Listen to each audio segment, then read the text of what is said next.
All right, guys. Thank you guys for being here. Welcome to February 13th, 2026, the Anti Maha Power Hour panel. Power Hours. Hope you guys are doing well. Thank you for tuning in. Corey, I hope you're feeling well, man. Hope I'm feeling better. Thank you very much for asking. Yeah, definitely something I ate last week. Did not agree with me, but thankfully I recovered pretty quickly. Nice, man. Yeah, dude, we have like a gnarly bug going through our house right now. So it's like our kids are still sick. So it's just it sucks, but it is what it is. So yeah. That's how I have many relatives that have small children. That seems to be the norm in terms of they're just always bringing back something back home. Yeah, dude. It's so frustrating. But hey, it's you deal with it, and we're monitoring it with all the medications and everything. So it is what it is. But anyway, the yeah, so we got a ton of things to cover from last week and this week in regards to everything that's happened. Man, they just do not don't relent. I guess we could go through just like chronologically what we were talking about. Sure.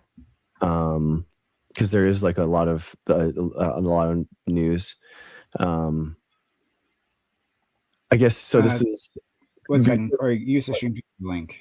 Oh yes, thank you. Yeah, sorry. Go ahead, Dr. Greg. Sorry, didn't mean to interrupt you. Oh, you're good, man. Yeah, I mean, so this is all the way back on February 6th.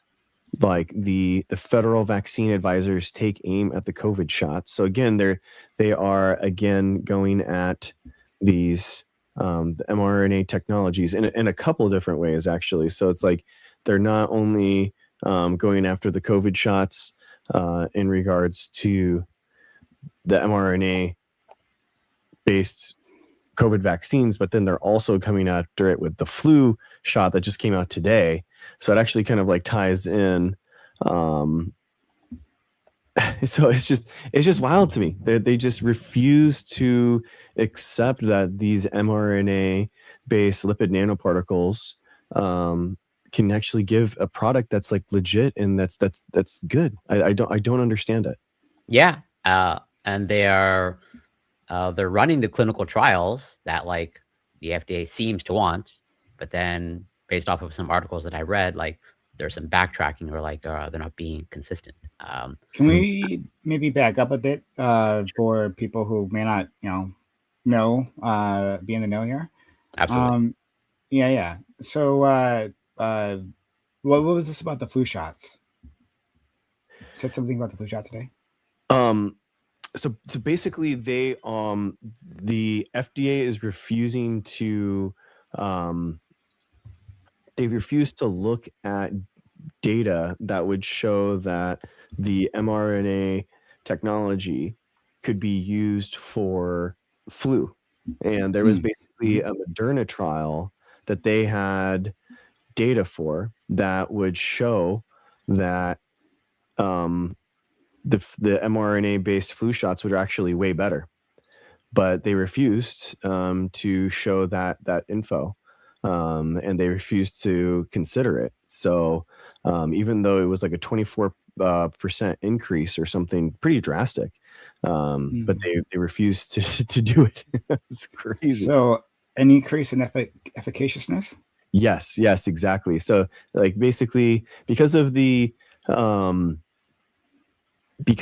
how the incubation period is on the flu, it basically is you can only decrease the severity. You're never going to have like an immunizing vaccine on something like that, and basically that's all you're looking for. And yeah, they denied even looking at the data. It's like, it was wild. Yeah, and if I can maybe expand just a touch of like pretty much exactly as Greg said, but like so Moderna has been running these trials to like hopefully provide the evidence for the efficacy of their mRNA vaccines.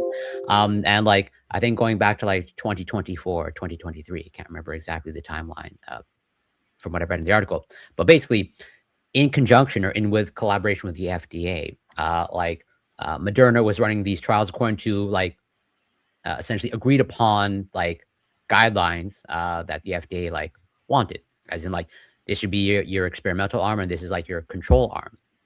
And like they both agreed to like that, this is how you're going to run your trial. And so like Moderna has done it, but then now fast forward now to, today, 2026, where, let's say new people in the FDA and like now it's no longer basically the trial that was approved by the FDA is now no longer approved due to like essentially new management or a specific person more or less at the top like blocking it. And they were a pretty noted anti-vaxxer. Well, still currently a noted, maybe pretty staunch COVID anti-vaxxer and highly skeptical of the mRNA platform. And they're an actual physician. Yeah, it's just they were there. It's just obviously during the pandemic, in order to get things expedited, it was approved with an emergency use authorization, and that was their big sticking point for the longest time. Oh, this is a new technology. It's not FDA approved fully. We're gonna, once it is fully approved, then we'll be on board with it. Now, obviously, it has the full FDA approval, and now it's just like this same sticking point. Obviously, these people were in good faith, actually trying to critique the technology. They were just being, vaccine hesitant, and now it just shows that it's like it's not just the COVID vaccine, it's anything with this technology. And this technology isn't just for vaccine, guys. This is the next generation and how we deliver nucleotides into a body. So it's like they're trying to ban in a ton of bills at the state level. They're trying to ban this stuff. They're trying to ban gene therapies, mRNA-based gene therapy. So if you're in one of these states and get cancer, you're basically not going to have access to the best and current medical technology. It's just absolutely insane. And what's made, I think, well, in my mind, even worse, or just I guess further indication of the hypocrisy. You can never satisfy these people. Where RFK Jr., who's obviously like one of, in my opinion, like the most noteworthy anti-vax person out there. And like one of his talking points is like, there has never been like a placebo-controlled, randomized placebo-controlled trial for vaccines. And he even though that's like not true, but then he also specifies like, well, as in he emphasizes that the trials have to be run correctly, as in if we're going to actually approve these vaccines, like he wants the trials up to standard. And the standard that he specifies is actually like using a placebo. And he even says that, vaccines are never tested against a placebo. Okay. That's also not true. But the FDA itself was not even recommending that trial design, as in like they had a specific trial design in mind. And even now today, like under the new administration, they do not recommend in this particular instance of like, oh, Moderna has to test their flu vaccine against a placebo. They just happen to want something different. And so even the FDA now is not actually following what RFK Jr. wants, because it's like what RFK Jr. wants is not feasible or even a good idea in every situation. And they're trying to remove the controls and the animal models in order to actually like make human testing safer too. I mean, it's just, there's so many different levels of this stuff. It's just, it's really, it really blows my mind. I mean, they're not in good faith actually like trying to make these vaccines better. It's just that they are, why they're so steadfast against it, I genuinely don't know. I think it's just kind of like a, I don't know, like a Luddite, like anti-technology, or I don't know. I mean, like by this time they've built up a whole mythology around them, right?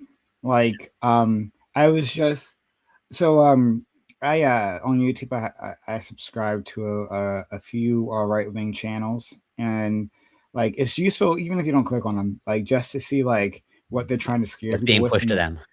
Yeah, in the thumbnails and stuff, right? Like, what do they think will attract viewers?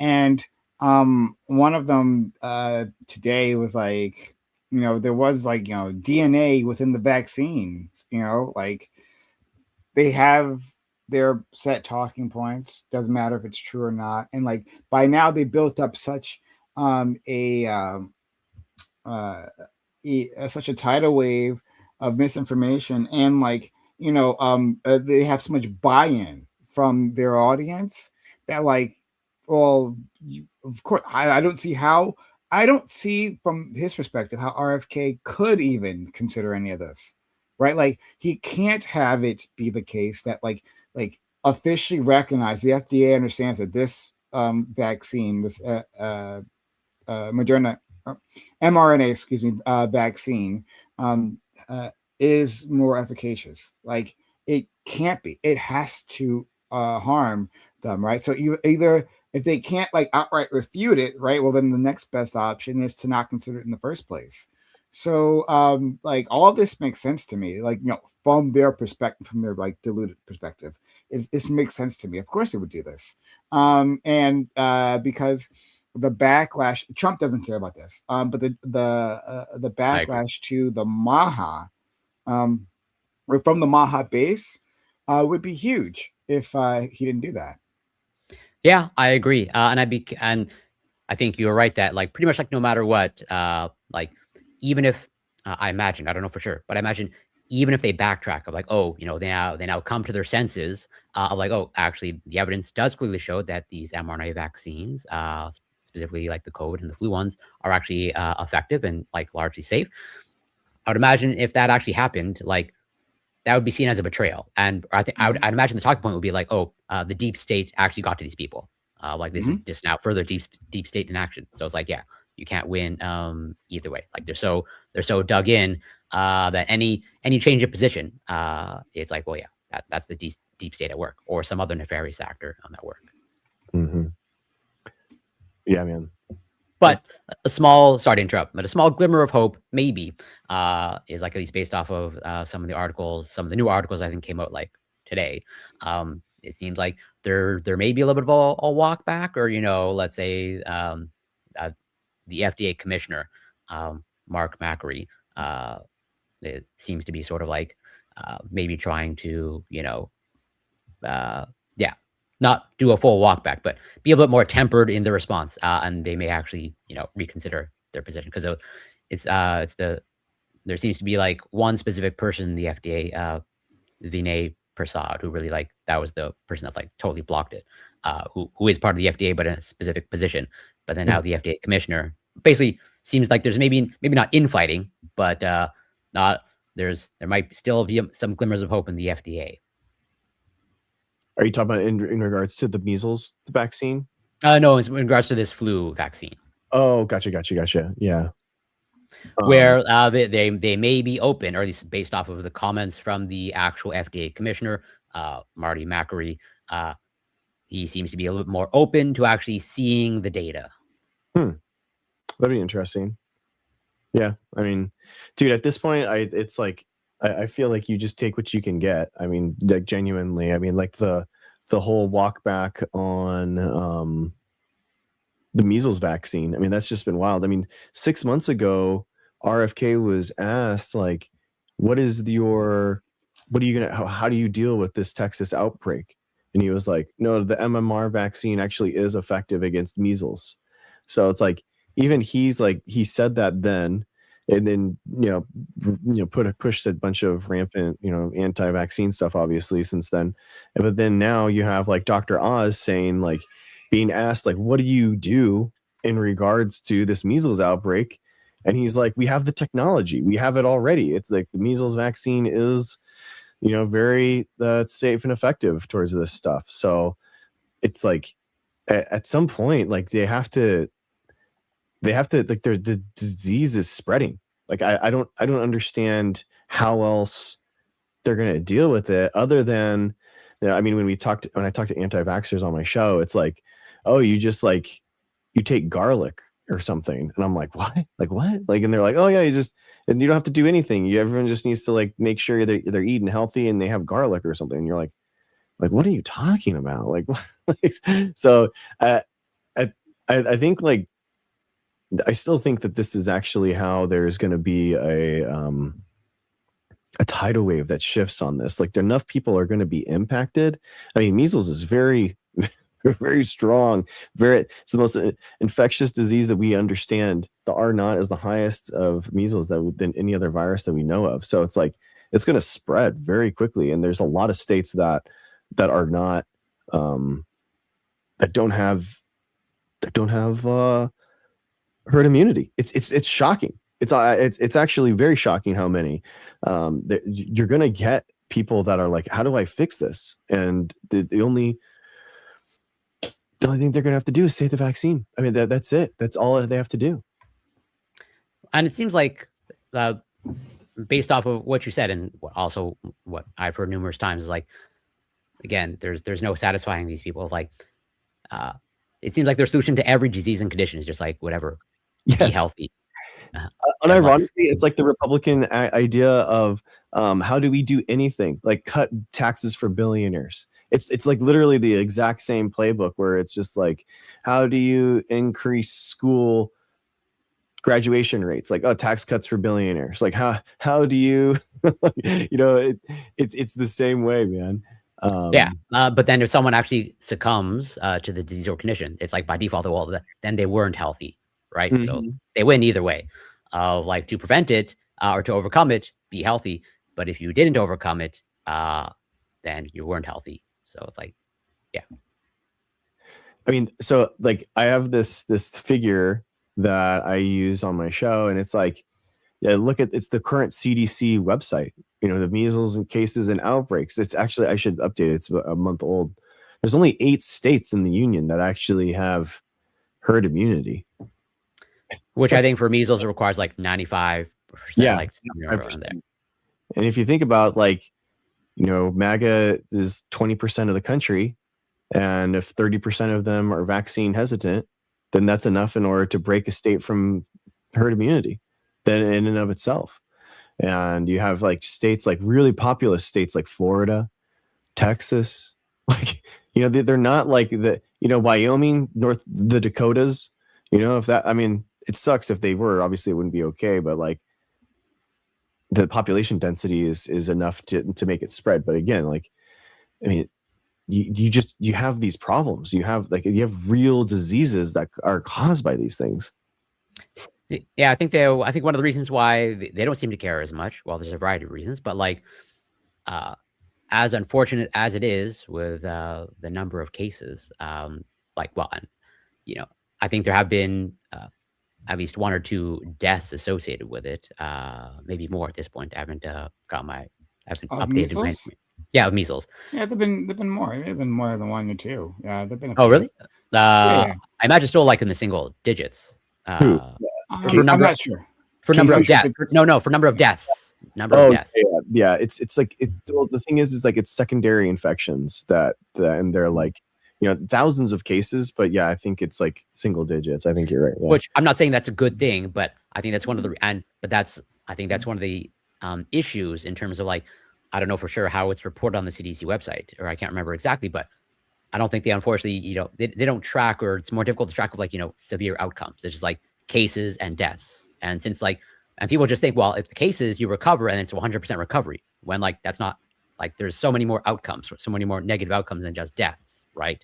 As in if you can actually parse that data of like number of cases, X number of people requiring hospitalizations, X number of people with potentially like long-term, symptoms or other sort of negative outcomes, then maybe people, but I think since they just see like that low death count number, I mean, we saw this with COVID of like, oh, it's just the emphasis on the mortality rate or the case fatality rate. Since the case fatality rate is like lower, that's the only thing that matters when it comes to like COVID, ignoring all the other stuff, all the other negative outcomes when it comes to COVID, right? Yeah, the cases, so 3 people have died, but the problem is like, people don't die of measles as the primary infection of measles. What happens is that because measles attacks the T's and B cells, your immune system gets taken out. So what happens is that it's called a secondary infection. So basically your body loses its ability to fight basic bacteria infections, that kind of stuff. So what happens is that you have, your esophagus is right there, your throat, and you have basically an invasion of your throat into your lungs. And normally your body would be able to take that out with the T's and B cells, with different types of responses to these type of infections, and you just can't. So this is a way that a lot of people have been downplaying the people that have died, and like it's just kind of like a way. So but my point is that we could see a lot more people dying of flu this year, for example, and because of the measles cases, for example. Yeah, I don't disagree with it, but I think that's one of the disconnects of, like, since they can't actually connect it, or they don't see it in the data that's being presented there. Like, they just focus on, like, well, 3 deaths associated with measles, ignoring everything that you just said, or like not taking into account, because like, I agree with you, those are horrific outcomes. But since it doesn't get lumped in, included sort of in the measles data, it's not seen, and therefore not taken into consideration. Yeah, they downplayed the Texas deaths because of it.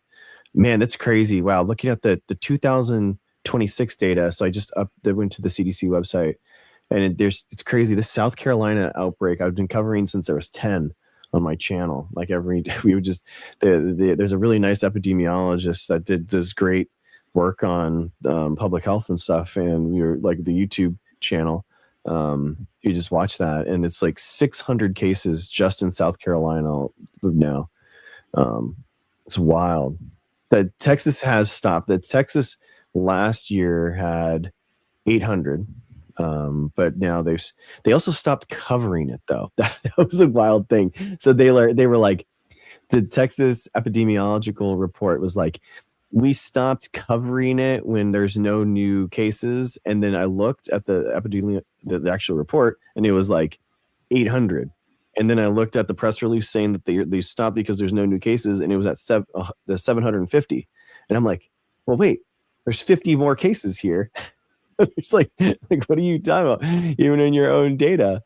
Yeah, it's horrific. And it's a lot of like kids, so the US cases for 2025, so 2025, all the total cases are 2,280. But then 2026, we've already had 910. So yeah, in just like a month and a half or 6 weeks into the year, right? In 94% are unvaccinated. 94%. So it's like, but then and that's where, unfortunately, the anti-vaxxers will focus on, of like, oh, you're getting cases in the vaccinated, therefore vaccine is totally ineffective. Right? Yeah. Yeah, 2% have the 1 MMR dose, so that's like people older than like 35, and then 2 doses is 3%, which is actually kind of surprising. But basically, the 2-dose regimen started happening because of the 1989 to 1992 the measles epidemic in the United States, and they increased the amount of shots, and it went right back down. So basically, it was like an access to medical services problem, and the Reagan administration kind of ushered in, and then once they increased it, it went away. So yeah, we have robust data on how effective it is, but yeah, it doesn't seem to resonate no matter what. I'm curious, like, what the criteria is. Like, Canada lost its status of eliminating measles. I'm curious when that happens, or what criteria needs to happen for the United States to have their status. It's within a year, so you have to have no new cases for a year, and okay. Yeah, we have definitely I mean, I have to have lost it. There's no way, because there's tons of new cases last year and then this year. So someone asked in chat, what was the herd immunity states? California, Mississippi, Alabama. Mississippi has 97.6. Alabama has 95.2. Virginia, 95.6. Maryland, 96.4. New York is 97.8. Connecticut, 98.2. Rhode Island, 96.7. Massachusetts, 96.6. And Maine, 97.6. So from what I understand, Alabama and Mississippi are like deep red states. Yeah. Right? Yeah, that's actually really interesting to me. I'm sure that they have. I'm actually really curious about that. Like, what is the Mississippi and Alabama? Because Mississippi doesn't have. Let's just check that. Mississippi vaccine requirements. Is it? You can keep looking that up. But how useful is it to know a state's immunity rates rather than your local immunity rates, right? Like, because in New York, yes, New York has a high rate of herd immunity, but then you go into the Orthodox Jewish territory and that like drops like a rock, and I'm sure I don't mean to pick on the Orthodox Jewish community, but there are other communities similar to that, like little enclaves, where that also drops. So it's like, well, yes, it's true overall, but if you happen to live near these enclaves, then like you're out of luck, right? Yeah, I think sort of. Yeah, I mean, you saw that on Ontario. The epidemiological report showed that, where it's like the main city there had a really good vaccine rate, but then all the cases came from the suburban, like / rural county areas around it. So it can definitely have a huge impact. But then hopefully, I'm definitely not a public health expert, but I imagine, as you said, if you have these enclaves, but if there's enough surrounding people vaccinated in the community, then I would imagine that the infection is largely isolated to that like enclave, or there's a much greater chance that it's just isolated there. Not that that's a good thing, but like you should have minimal community spread if like you have like just this one little tiny epicenter in a larger community. Yeah. So I just checked it out. So Mississippi. This is from an article from January 2025.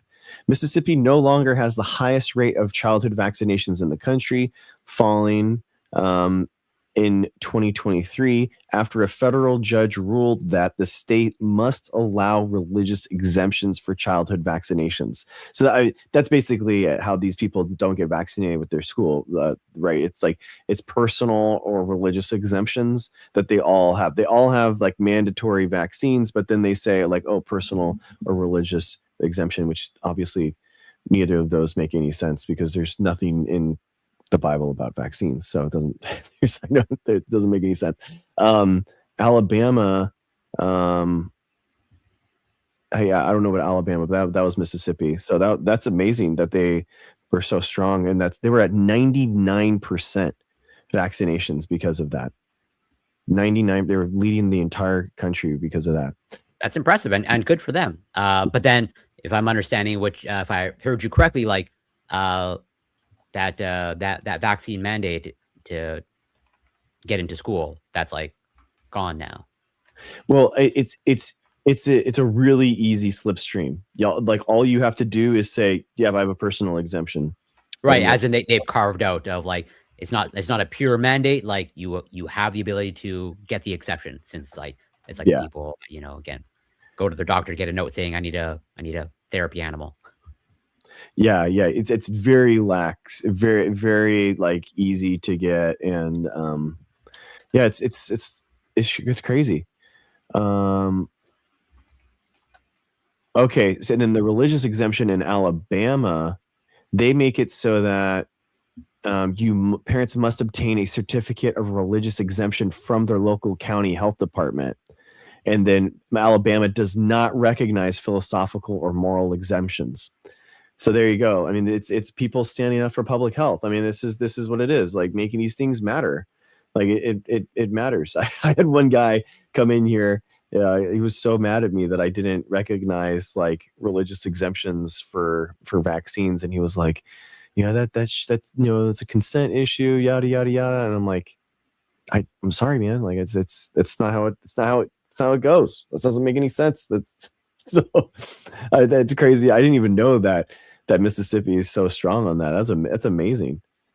Yeah, and that shows that like, well, it can be effective, and like, well, as far as I know, there's no outbreaks in Mississippi or Alabama, right?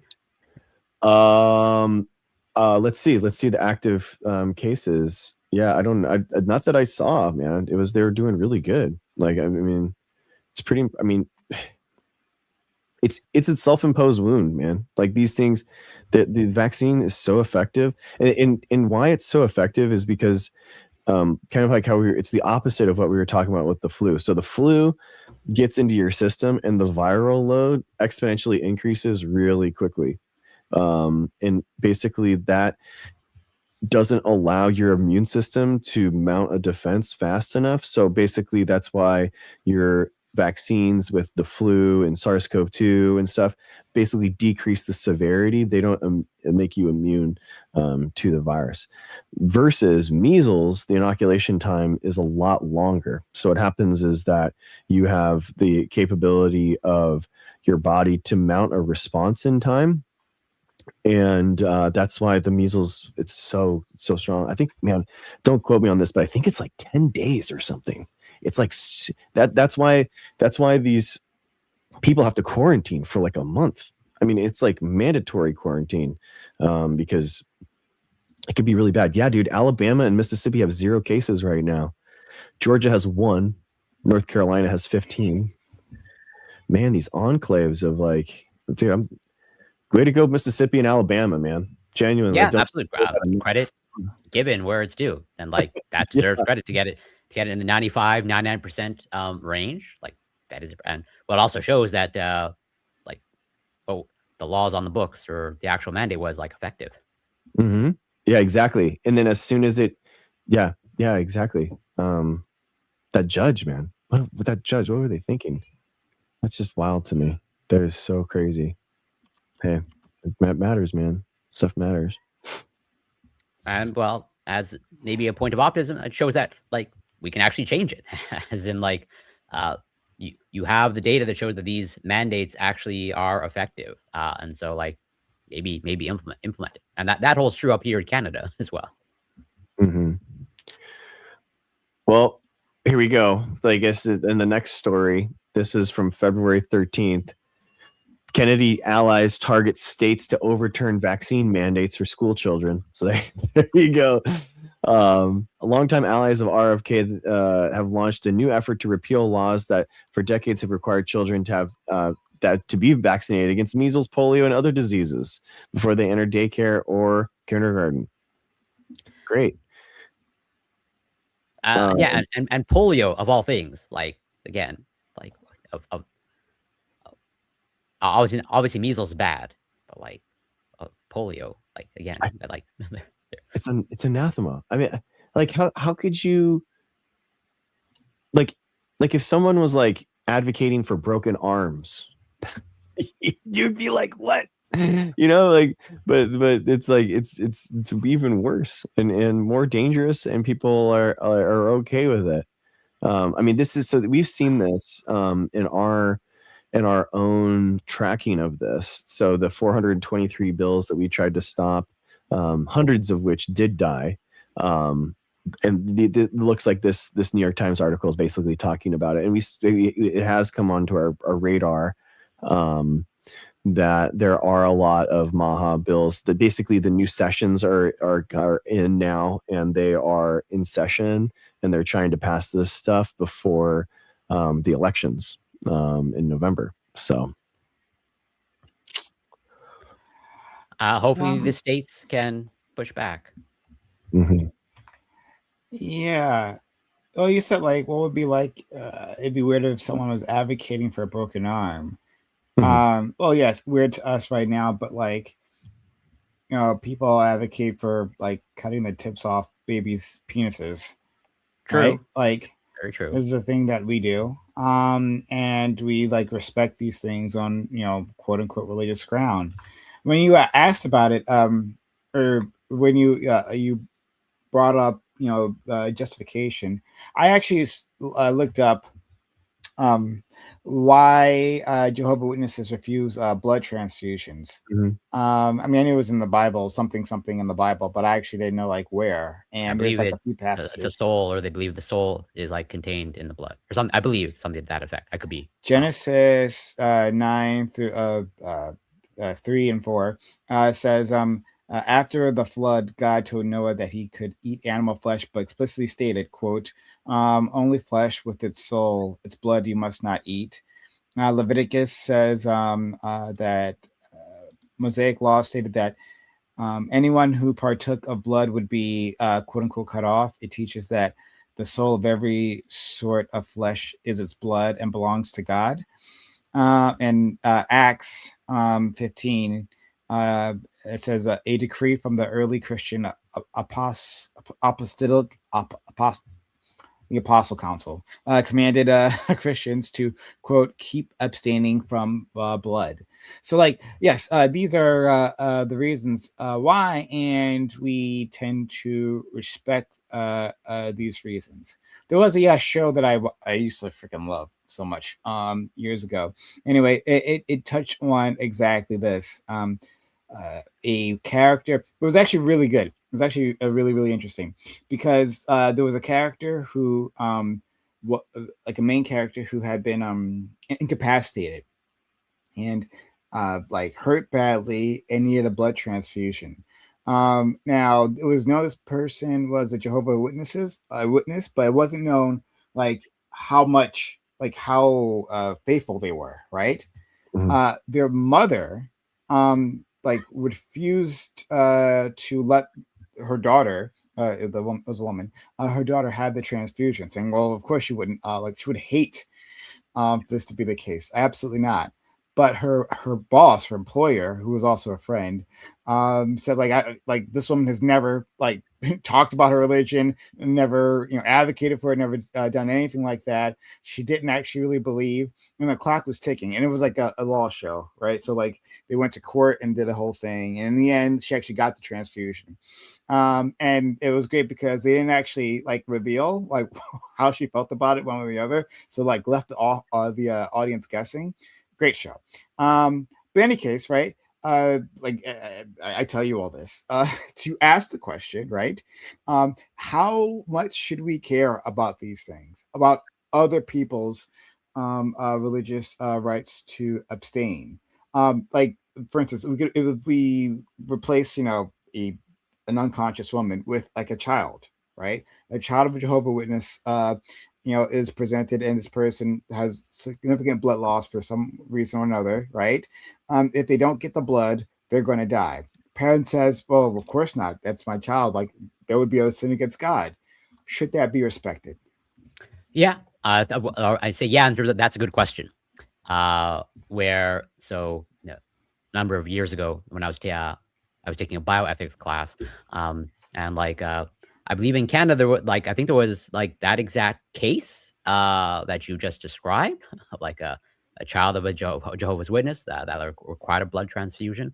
I could be misremembering because like it was like over a decade ago, but I'm pretty sure like that was the case. And like yeah, I believe there was like a whole legal dispute, and it was eventually like settled like the child must receive the blood transfusion. I'm going to double check that, but like when you were describing that case, like that situation, like totally just set off something in my brain of like I covered this, I believe in this exact case in a bioethics class, and like and so if what I described was accurate in terms of like uh, the child was essentially whatever forced, or let's say the legal judgment was like this child should receive a blood transfusion to save its life, I agree with that decision.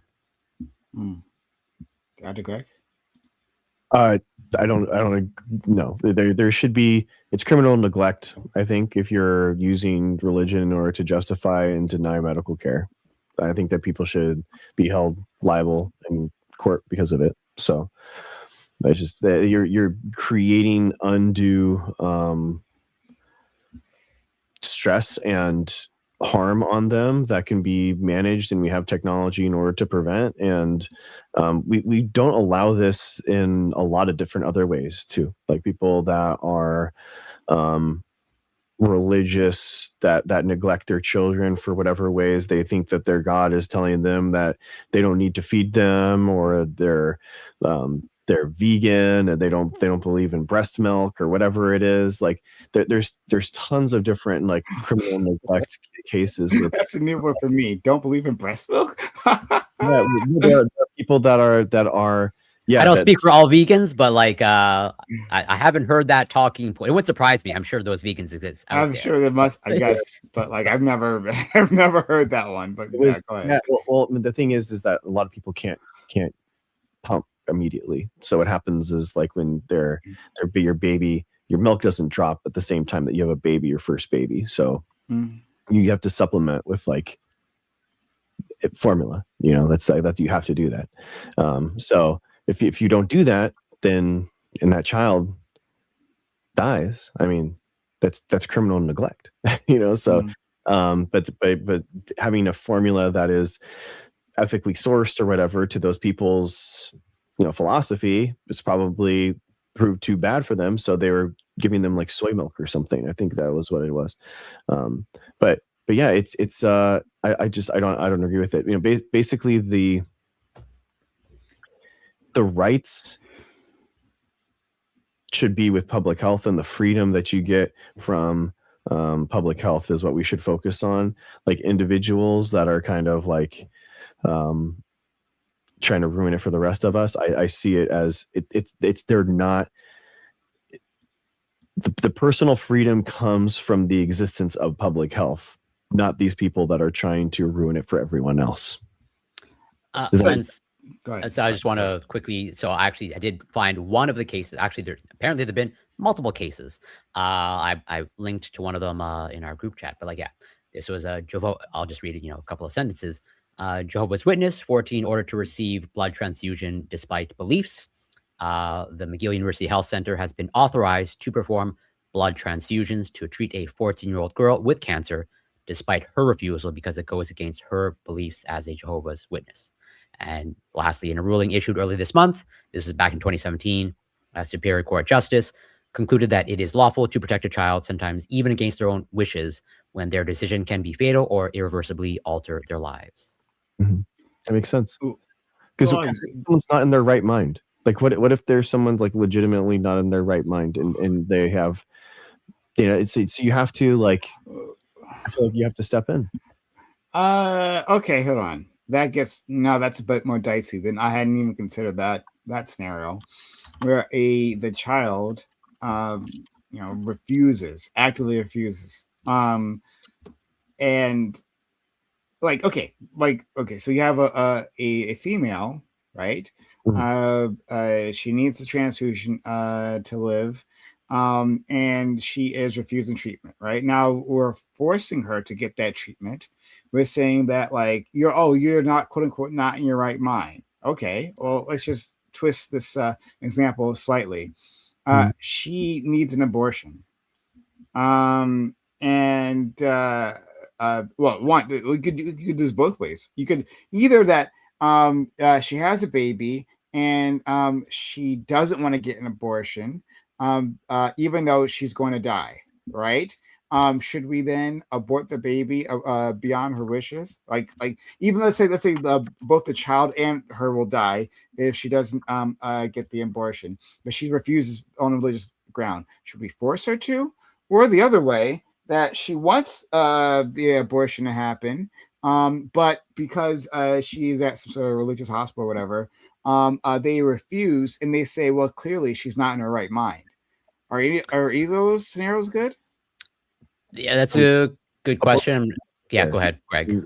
Abortion is medical care, and in a lot of scenarios, it is the number one way in order to save the life of the mother. So it's like it's not abortion is just the term for terminating that pregnancy. But if it's not viable for life, and someone could be out of their, like, maybe they are this happens actually, like people are dismayed that their pregnancy, that they are pregnant, or that it went bad, or that the baby was born without kidneys or something like that, so it's not viable with life, and they can't believe that this has happened, and it's like, and it does happen, like the baby's not viable with life, it's just that's just Oh, what hold on. it is. But there are such situations where it is viable, but like there's some other extenuating circumstances where like an abortion is necessary to keep the woman alive, right? Like there's a whole list of ways this could happen.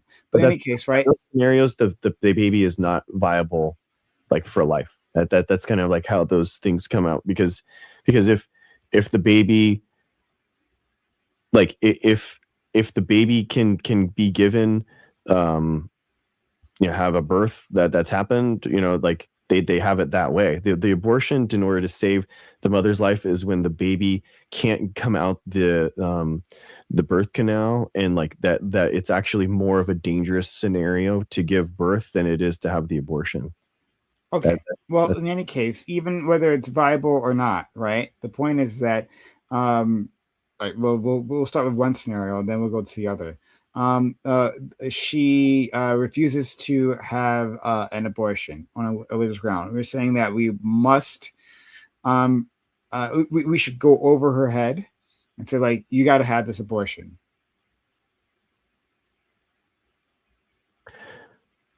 I think that, yeah, yeah. I think, like, yeah, if they don't understand it and they're like, no, I'm going to have this baby normally, then, and you're like, No, well, they do understand it. They're saying, like, I understand the circumstances, but like I like that's against my religion, my body, my choice, and I would like to continue on this pregnancy, even though it puts my life in danger. but in this case, it's only impacting their life. So that's the difference, is that, like, their life, it's like, okay, you're choosing to die now because you are refusing medical care, and that is Mhm. something that you can do, which is fine. That everyone Okay, has the right to well, deny not blood. Same care. thing with the blood transfusion, right? Blood transfusion. They're deciding to die, right? Shouldn't we respect their decision then, even if it's because they're a Jehovah's Witness or not?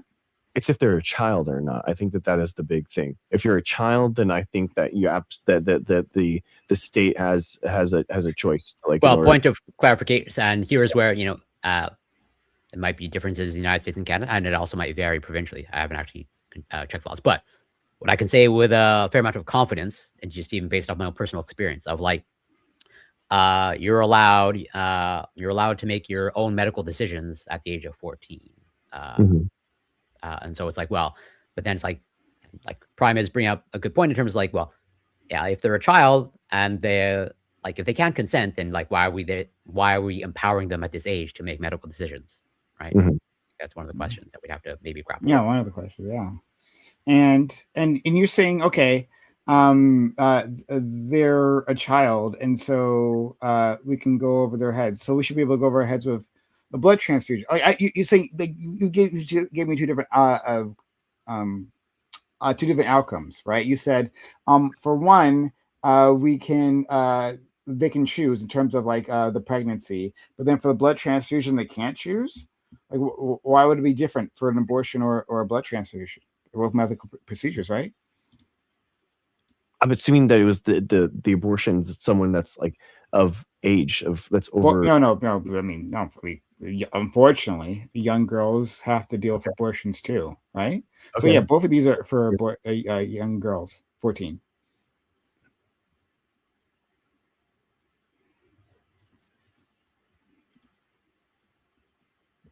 Um, I mean, I think that like one, I mean, I think like what happens in these scenarios is like the there's lawyers and ethics boards and stuff involved, which is a little bit bigger than just me like making decisions. Probably better, Yeah. but I'm think not saying this is easy. I'm just like trying to explore your. Yeah. in general, yes, I think that people like that are under 18 that are making the one that is going to negatively impact the rest of their lives, and they don't understand the consequences of their actions, then yeah, I do agree that we should force it on them. Sure. Okay. But um, uh, the ethics board that you're thinking of is a liberal one, right? And they're like, yeah, you don't understand that you're going to die. And so we're going to force this abortion on you. Okay. Now let's put a conservative ethics board Yeah. here, right? And they say, hey, I know you want an abortion, but you don't understand the psychological ramifications. This abortion will give it, let's say it's a healthy pregnancy or whatever, right? And she wants to, cancel it, right? Cancel it. It's weird. But abort the president. Sorry, I didn't mean. Just like press that. the cancel button. It all works out. Press the cancel button. Just keep pressing it. Eventually, it will spawn. I'm sorry, but like she wants to have an abortion, and this conservative ethics board says, "Well, you don't understand the consequences of your actions." Mm-hmm. Like how it's going to affect you for the rest, like you're going to be psychologically damaged or whatever they like to say, and so we're going to impose the rest of this pregnancy on you, says the state. And I would disagree with those scenarios, and that's why I think that like we fight in order to have laws and codify things into laws. But one opens up the other, right? If your liberal ethics board gets its way, then the conservative ethics board also gets its way, because this child can't consent, right? Or they're saying that at the very least the child doesn't understand the full ramifications.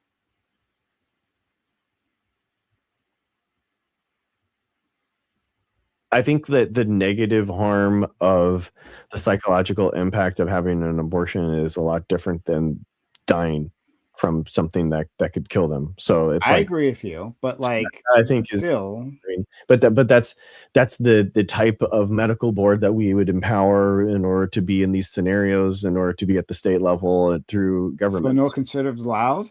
Do we give them a test beforehand, a political test? No conservatives allowed? Are anti-vaxxers, should they be allowed in the ACIP panels? Like, no, absolutely. Are you a biologist if you disagree with evolution? No.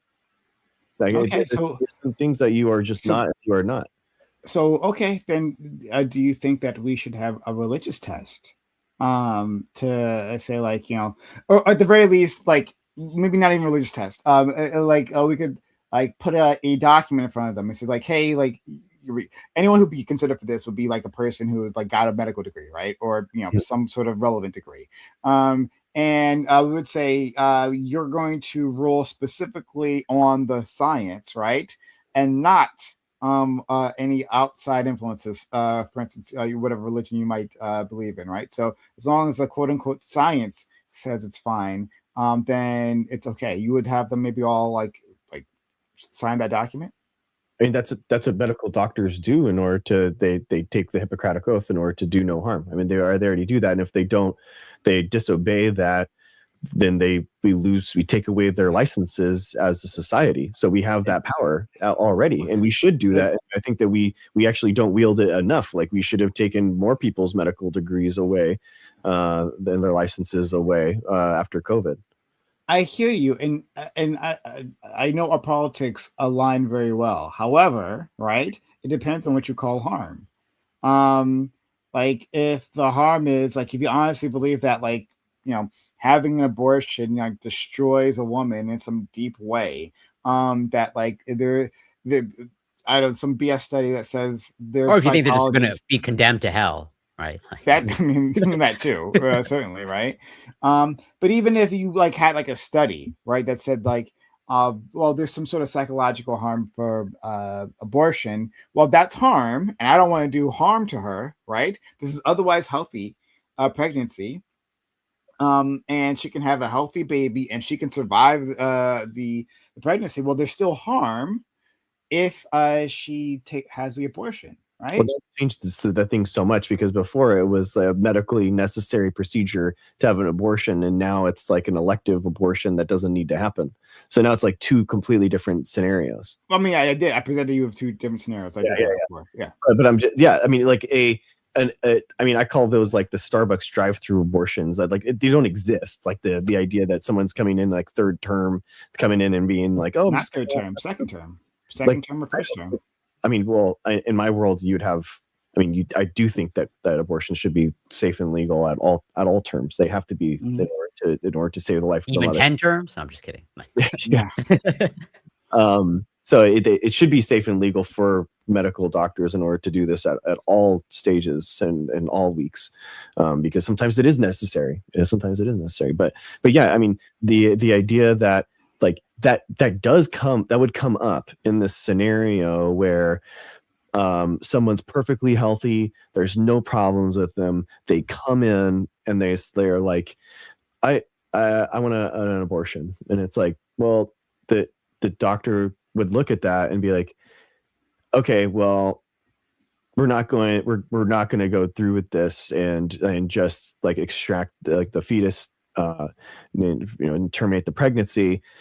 We're so far along, we'll just do like a C-section or something like that. It's not like a medically necessary procedure at that stage. So that there already were and have been stages where people make this decision, make the right way, and it wasn't a problem before with Roe v. Wade.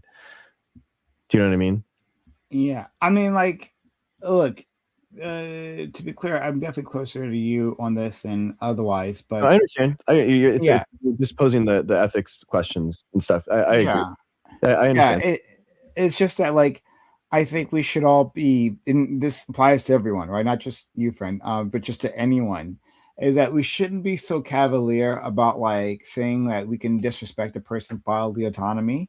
That people can say they can make decisions about their bodies that we disagree with, and like maybe we should respect those decisions. Right now, again, like it's a bit different when we're talking about a vaccine. I hear you there, because then we're like, you're spreading a disease or something, right? So this is the thing. So it's like for something that only affects you, now it's like, okay, my own decision in order to like that. Let's do a colonoscopy exam, right? Which is, we just had that celeb die of colorectal cancer, which is one of the top 5 ways that people die of cancer in the United States. Do we force colonoscopies on people? Like, well, no. I mean, because it's just like, it's your decision to get that exam done, and it's like, what we should make it like freely available, that kind of thing. I mean, where you get into different scenarios with like abortion is because there's another potential life that could be coming from that, which is now it's like another bioethics question. And then, but now with vaccines, and why I think that your personal choice matters even less is just because of the communicable disease aspect of it. Like public health is so important. Public health is tied to your personal health for so many people, right? Like that have immune compromised people that are that were born with it genetically, that are on different types of medications, that kind of thing. So otherwise, if we don't preserve public health, it literally becomes a eugenics thing, where you just create a society where only people with certain genetic conditions can live, and that's what we have to say no to. And we're protecting these people and creating a society where they're allowed to be there.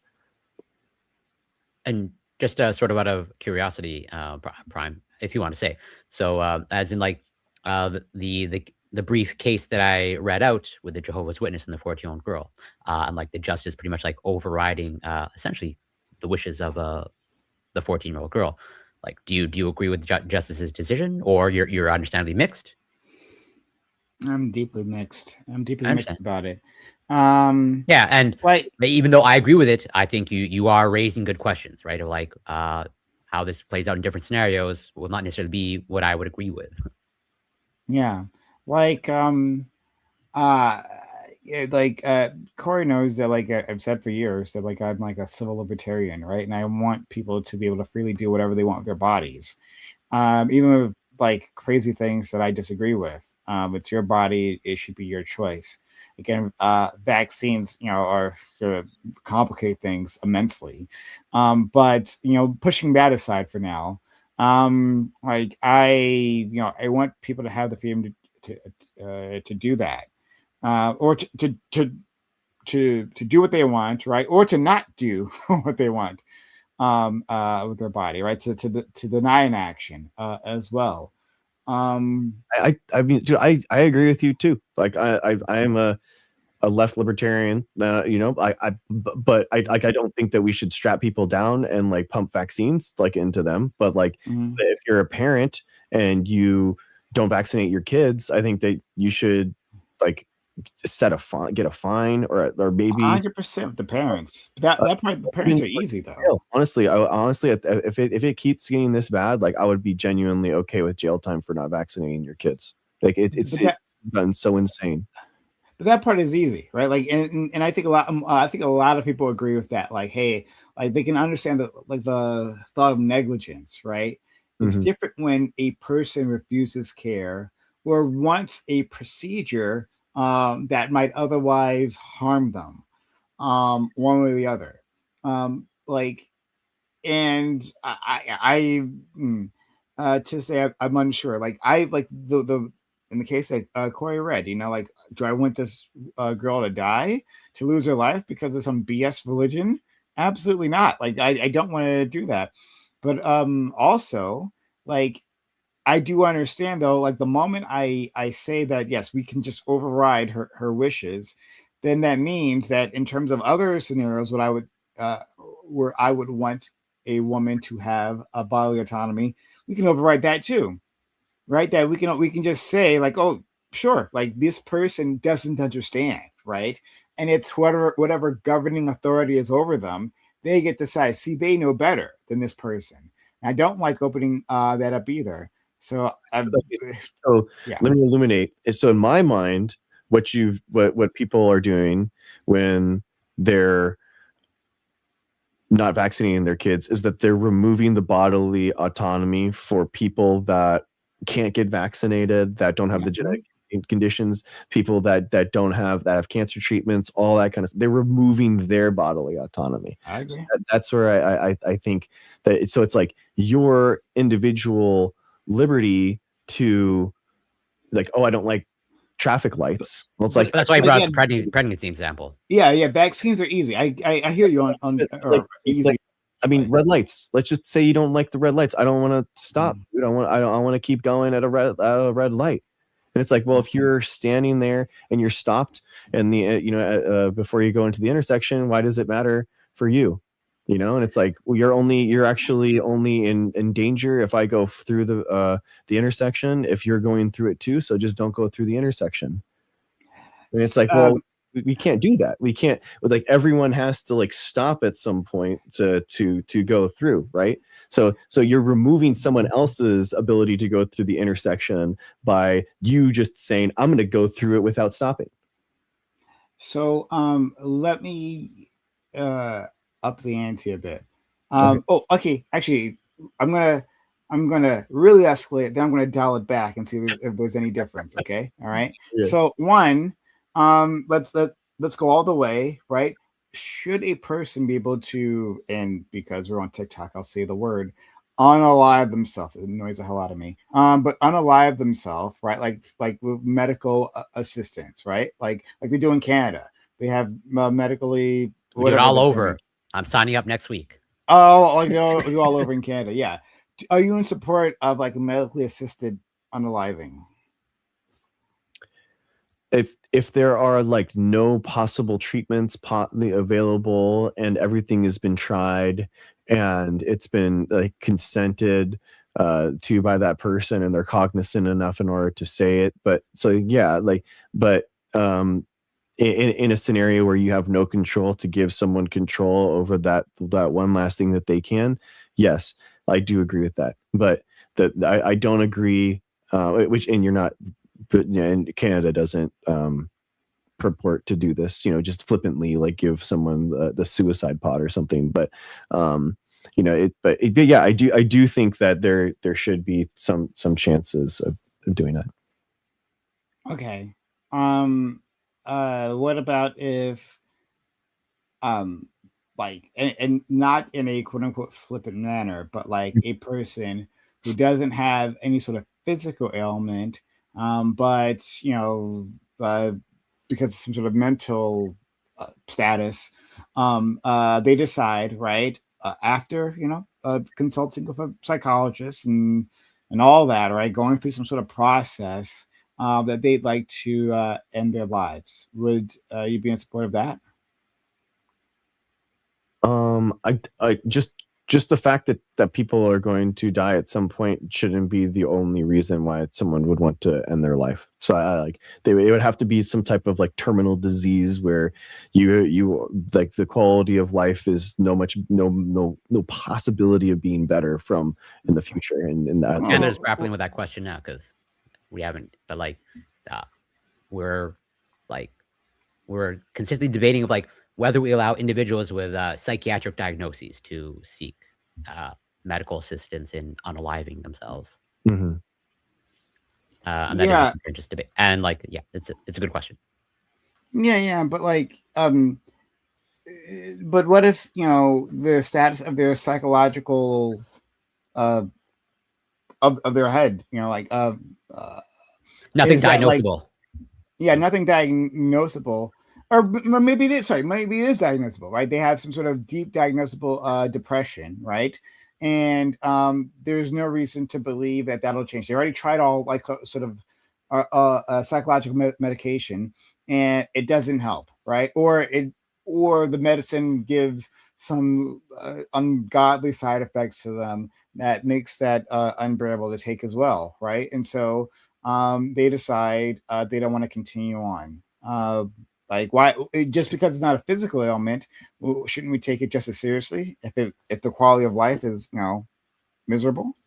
No, because there could be some chance of some type of like medical breakthrough or some new medication that didn't have those side effects, or the quality of life isn't only downward from here with you can say that for any condition. Then a cure could just be around the corner for any condition. Yeah, for anything, physical or otherwise. No. Like someone with stage 4 cancer, like even in that stage, like even if it was like developed tomorrow, like some gene therapy that would like impact their life, there's like so many like organ failures, so Dr. many. Greg, I hear you.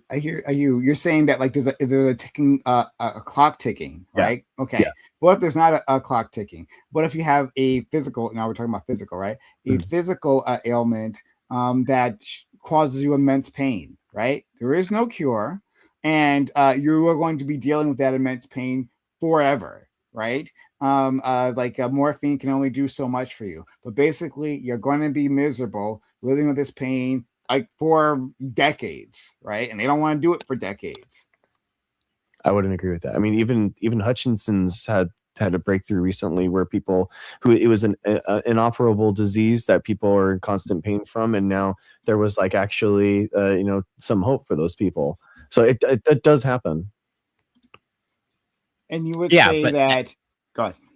I was just going to expand of like, but not every there are some like, obviously I don't know what these experiences like, but based off of what I've heard of descriptions of like, let's say complex regional pain syndrome, like those appear to be like, almost like horrific levels of pain, that like, pretty much this, I think the scenario is like, think of like the absolute worst pain imaginable, that's like nonstop. Are you obliged to like, just like live out your life, and never call it quits? That seems, at least for me, to be a hard pill to swallow. Yeah. I mean, it sounds bad. No pun intended. Yeah, I mean, I don't. Again, unless it's like the curtains closing kind of thing, and there's no other hope. I don't. That is it becomes very hard to like. I mean, that it's hard to when you're not experiencing that pain yourself, and you're telling someone just deal with it. I mean, that is hard. Yeah. Okay, so I turned it all the way up to 10. Now I'm going to dial it back to no, 7. Keep going. 11. 10, 12. but hold on, but we'll see, because it might be this also has other implications, right? So we're going down back to 7. Person's not dying, right? But they want a medical procedure, right? That's controversial. Now, there are some people, and like you just don't have to believe me on this, or you can just Google it, right? There are some people who have, I guess let's just call it a fixation. Let's just put it kindly there, on dismemberment. There are people who want to be to have like only one arm or only one leg. That's what they want. This exists. Google it. It's weird. But so if they went to a surgeon and asked, right, for a procedure to like medically sever a leg, right, or surgically sever a leg, should they be allowed to do that? Because they have bodily autonomy. I mean, I don't think so. Why? They're doing it completely of quote unquote sound mind, right? But then they can, and let's say they go to a doctor, multiple psychologists, and say this person is sane. Is sane, and you're directly doing harm to that person. So that's why that medically that you wouldn't be okay with it. That that's why the people would lose their license because of it. And it's like, so I mean, is the question like, so in this scenario, someone would definitely just do it willy-nilly, which would be more dangerous, causing more harm. So then your question is like, why can't this person just do this procedure in like a medical space? Yeah, I mean, yeah, why shouldn't they be able to, like ask for a procedure if they are of someone, again, like let's say they go through a process, like the same process before, getting medically assisted unaliving. Like they go through that exact same process. They just for this, like, oh, I want to have my leg severed. And they're like, yeah, this person is saying they're probably rationally, quote unquote, making a decision.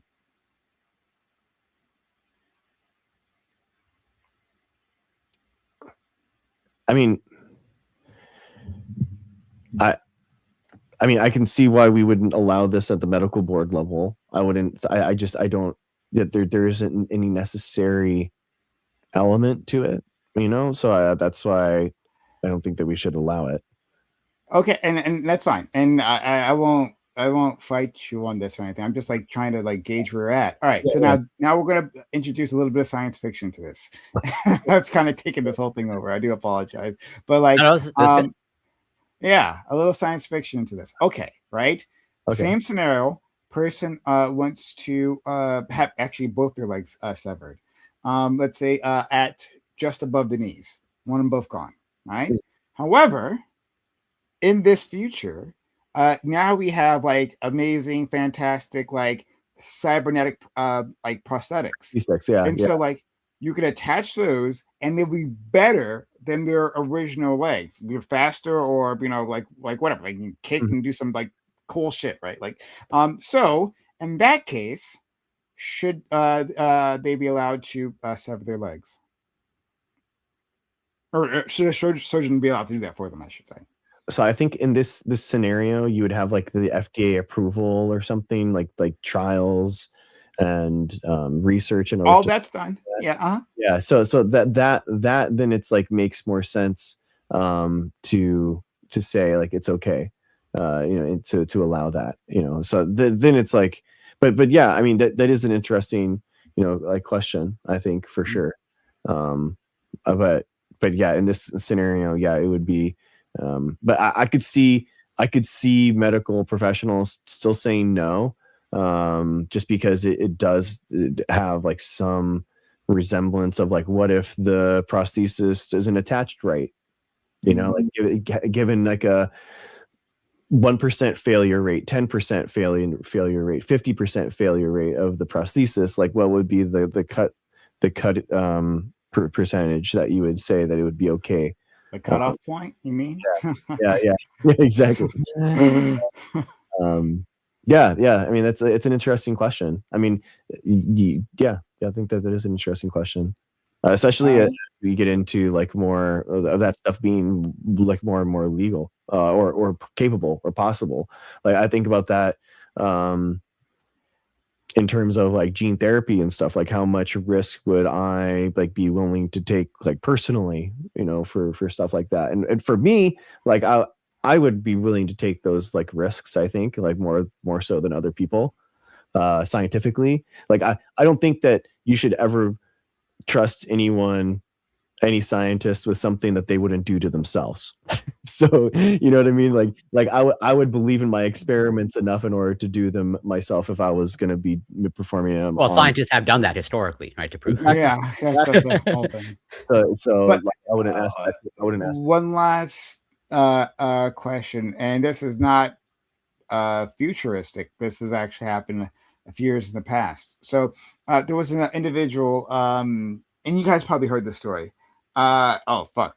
You actually probably heard how this story ended, which is pretty bad. But we're gonna try to ignore that for now.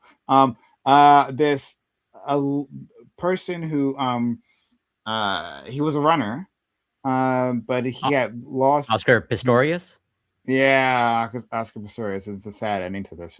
Super sad. But anyway, he had somehow lost his legs. I don't know the story behind that. I don't remember. But in any case, he had these like attachments, right? They're not like cybernetics or whatever, right? But like these blade running things, right? That he was doing, and at the time, way back when, people were like really excited because he was trying to. I think I'm not sure if it was within the Olympics or with some other competition. I forget which one, right? If he actually like joined like the regular Olympics and rather than the Special Olympics, I forget what that situation was. But in any case, he was running against others who didn't have those prosthetics, right? And there was a fear that that would give him some level of advantage. That like, like some like spring in his step or whatever, right? They give him some advantage. Anyway, he did poorly. And it didn't seem to be the case, right? I think there were some investigations afterwards. It was like, this probably isn't the case. He probably doesn't have an advantage, but let's say that he did, right? Also, screw this guy. He killed his wife later on. Don't worry about that. But anyway, so let's say that he did, right? Just from the blades. So it's not like a super futuristic thing, but just like, with that future tech. Now, just for that reason, right? And these things are allowed in the Olympics. Just for that reason, a person wants to like sever their legs and get this attachment, right? Just for running. That's all they care about. It's allowed, right? Like in terms of the competition. And so should a surgeon, specifically Oscar losses like for other reasons, but like, so the surgeon specifically give this procedure to a runner so they have a better chance at gold? Yeah, I mean it's about it would be a percentage game. Like how much is it possible? Well, let's say assuming it was 100%, that like gets you 100%. On board, basically. Yeah. I mean, if it's 100% success rate and that person really wants that and that's what they want, then I think that I'm okay with it.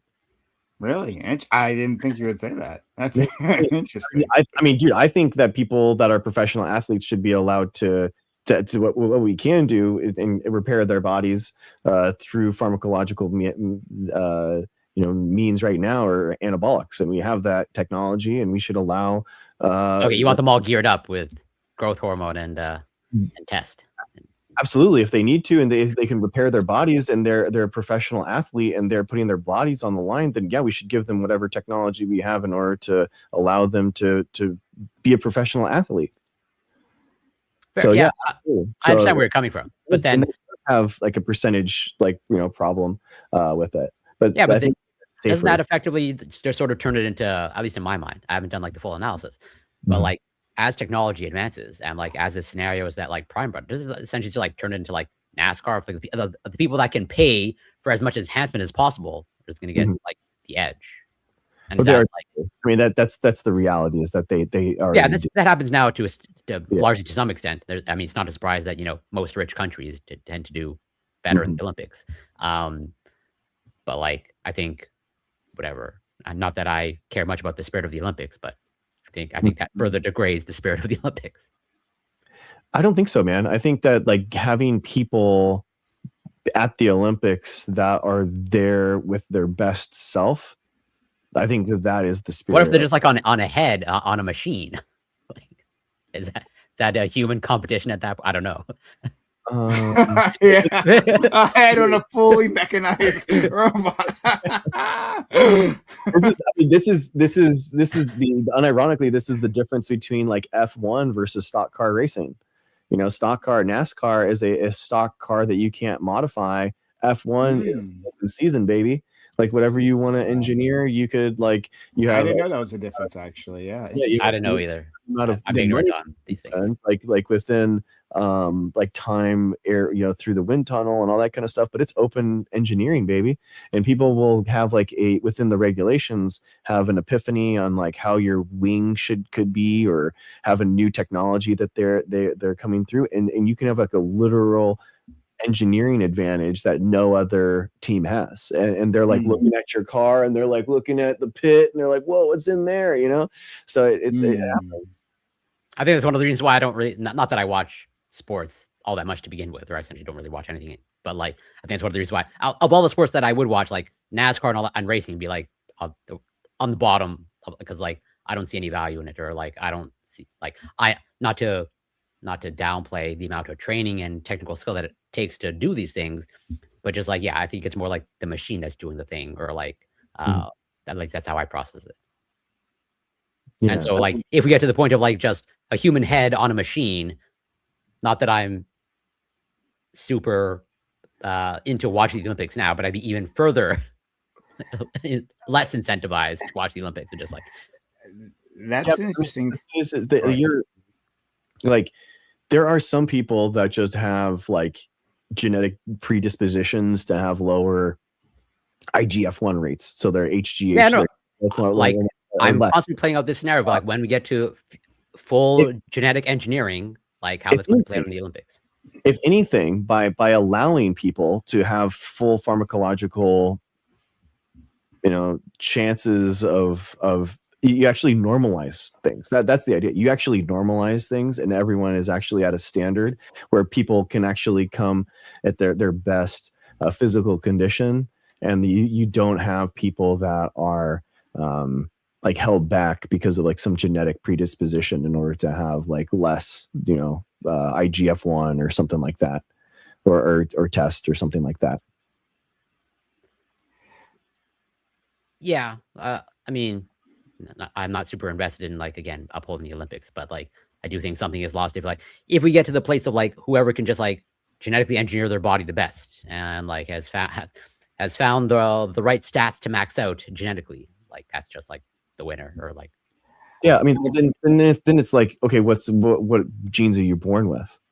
And that feels weird to me, you know, that it's like you already have like a you know, your stats and your height and your that kind of thing, like your skeletal frame, you know. So the idea of like you already have like that genetic lottery. Now you have your IGF-1 genetic lottery. Now you have your test genetic lottery, and it's like then it's just seems like kind of, I don't know. Yeah, did you get dealt a good genetic hand? And I take your point, and that's where like if we get to the point of like you can just max out any genetic stat that you want, then like I can imagine, or I'd be more on board of like, okay, well, you can do the genetic engineering, but like these are the allowable, you know, genetic modification that you can make. Yeah, I think like allowing people who have dedicated their lives to something, to allow them to have their body like to be repaired, and allow them to like not have lingering issues, and allow them to like heal. If you have like an ACL injury, you know, everyone gets mad about like these pharmacological methods, but it's like, bro, guys, there's a reason why, you know, ACL injuries in the NFL aren't career ending. Like, why do you think that's happening? Now it's like 6 months. You know, now people can come back within a season. Like, what do you guys think is happening? What do you think that we've like super grown ACLs now? We have like a good stretching routine. It's like, no, they're outside of the testing window, and they're going through, and they're being loaded up with whatever they need in order for their ACL to repair, and they're doing insane amounts of physical therapy, and they're doing insane amount of pharmacological growth abilities, and now they're able to like come back, and their running back is like able to come back and like like actually do the career that we want them to do. So it's like we got to like allow these people to have that capability. Like the injuries are already going to happen. It's already they're created within the function of the sport. So allowing people the chance to like heal from those injuries, I feel like is humane.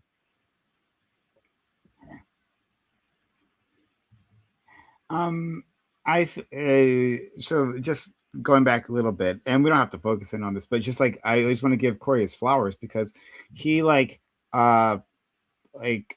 turned a situation in a way, like he presented in a way that I never actually really considered. I'm not really much for NASCAR, but I think IndyCar racing it's kind of fun to watch. Nice. Yeah, loser. One. Yeah, sorry.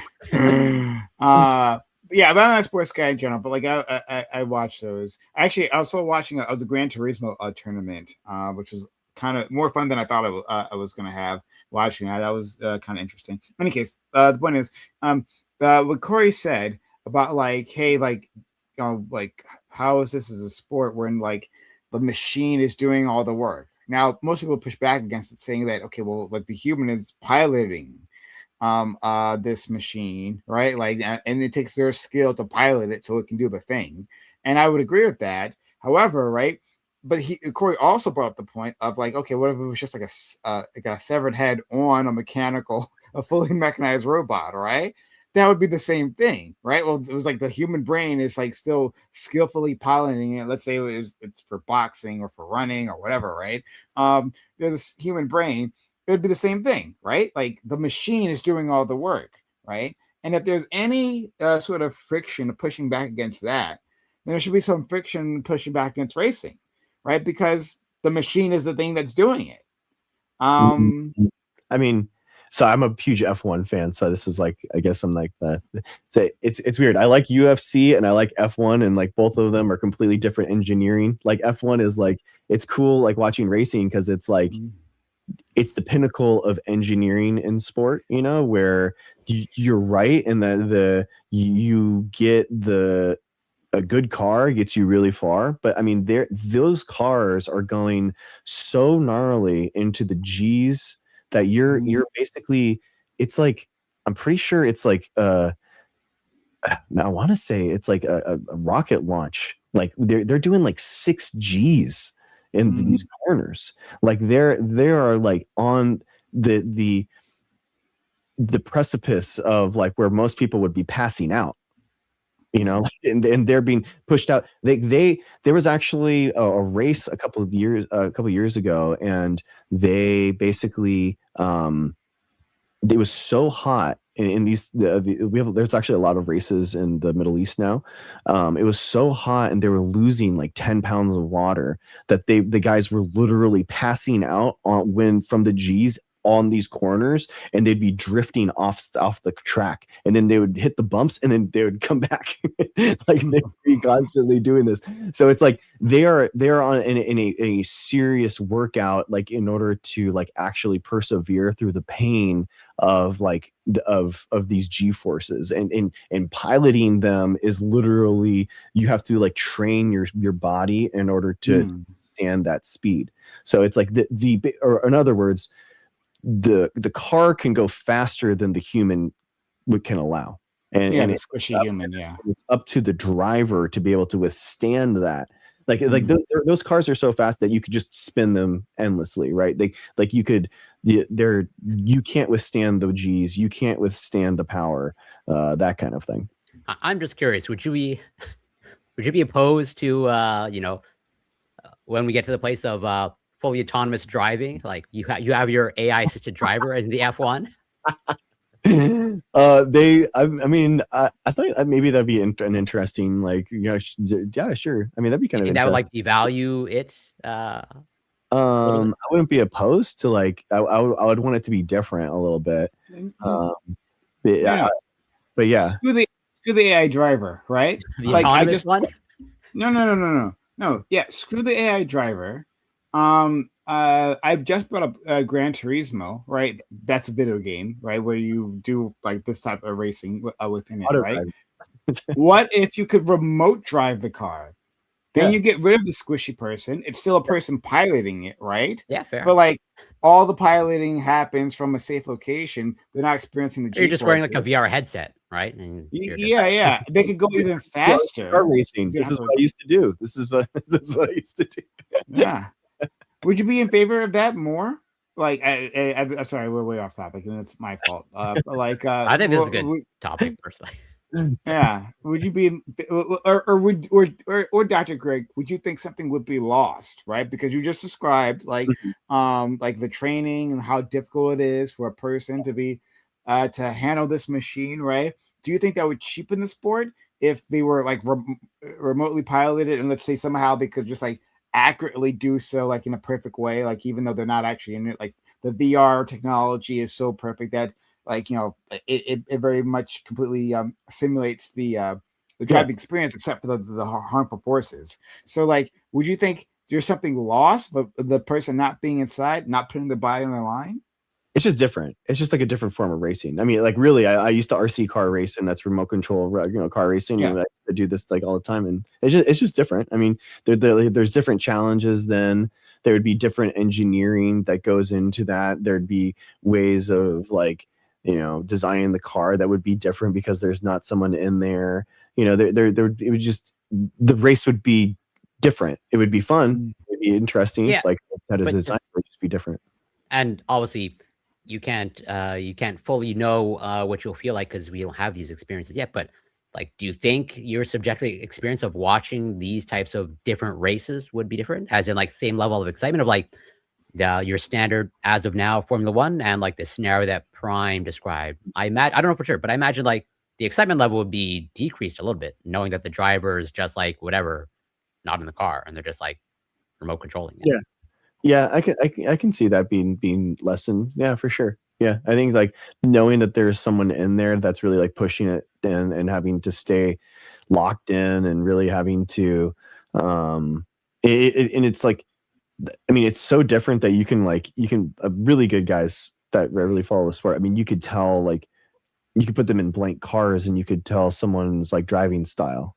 Just by that, and so it's F1, because the guys are so accurate in their stuff. Like they're so precise. Every lap after lap after lap will be so similar. Like the F1's really cool. It gives you a lot of pages of data that you can watch. Like basically you can pull up this thing and you could see like how everyone's lap times are in the different sectors, and you could see where everyone is on the map and like all that kind of stuff. So there's a lot of like analytical like data. It's very similar to like baseball in that everything can be tracked, every detail can really be looked at. So it's just really cool like that. Fair enough. I guess maybe one last question to push just a little bit of, Yeah. and I brought this up before on the Reverie when talking about robotics, of like when we get to fully autonomous robots, do you think there's any like, do you think it would be any excitement of just like watching two robots fight, or like a whole soccer team filled of like just robots playing against each other? Do you think that would attract like the same enthusiasm for the sport of soccer?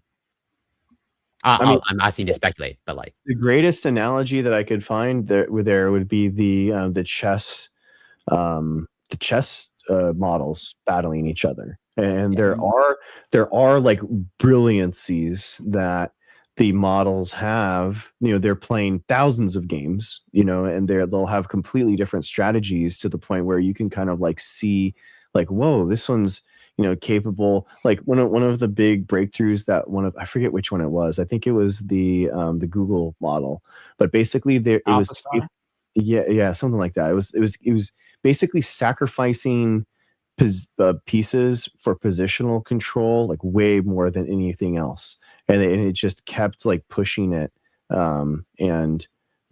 which was, yeah, it was like there was like something that you could actually see over the thousands of games, like, and people were analyzing it and stuff. So again, it's like a different, and it kind of like showed the grandmasters like something new in that fact. I this is something like years ago that I was covering, so the details aren't there right now, but again, like, just like watching Magnus Carlsen is a lot different than like watching the chess bots go at it. It's just there's different levels of brilliancy that you can have, and I think that it'd still be there, but it's just different. Well, well, actually, just to expand a little bit, Sure. from what I understand, and correct me if I'm wrong, like pretty much, I think it's more or less understood now, like whatever AI that we have that plays is like it's better than any grandmaster, like pretty much. Yeah. Oh yeah. But like from what I understand, like human chess is like bigger than ever. At least that's how that's this, like, as in like pretty much, well, what, despite the fact that the AI is better, or whatever computer is better, like at the end of the day, people just want to watch two humans going at it. Yeah. Sometimes someone in my chat was like, watching a robot basketball game seems a little boring. That's where you're wrong. You wouldn't have robots flopping everywhere if they actually stood in there and actually, then it might be watchable. It's like, sorry. Yeah, I kid. yeah. I think Dr. Greg, basically has got the correct answer. Is that, like, I think what you would have are like different leagues, right? Like you'd have robot league, but I think we still have the human league, just for the reasons Corey just brought up, right? People want to see like the human drama, like people going at it. There's something to that, that's like beyond like the actual mechanics of the game being played, right? But then in the robot league, right? Let's say like we have some like really some badass looking like Terminator bots, but like could actually just go back to battle bots back in what yeah. Oh my god, battle bots. Yeah, exactly. I like imagine like in this hypothetical chatter scenario, you'd basically have like robot wars with basketball, so it'd be like them like going at it like a little bit more, they just be interesting to see like what you could like from the engineering perspective, like what would be the most effective way to create a team to do this, right? Or to either let's say that they didn't even have to be humanoid, right? Like the battle bots, right? Like and you could just like seem to like watch. It'd be more for the ingenuity. How can we push these machines, right, to do incredible like feats, right, to like win the game. So like they would do it, I guess it'd just be different stuff, but yeah. I think like as humans we're always gonna have like an affinity for human based things, I think like we'll have so. But I mean in some ways like I think that like I think human driving is going to be banned within like the next 20 years on freeways. And I think that like we're going to be really done with that pretty quickly.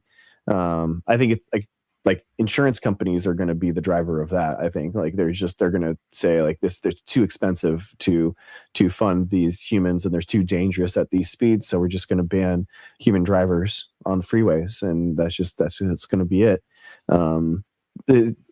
But like sporting wise, like, the question of like what is a sport is kind of like an interesting question, but yeah, I think it's I think that there is something uniquely awesome, like interesting about like humans, that we have to think about. I guess in my mind, like I don't feel like I still feel like the pharmacological stuff to repair biological tissue is a little bit different than like, because then the question would be like, okay, so if that's okay, would it be okay to have like a chip or something in your spine that just like genetically alters everyone to be exactly the same, and then everyone has the exact same pharmacological levels and all that kind of stuff? You know what I mean? You could think about some type of like biotech solution to that.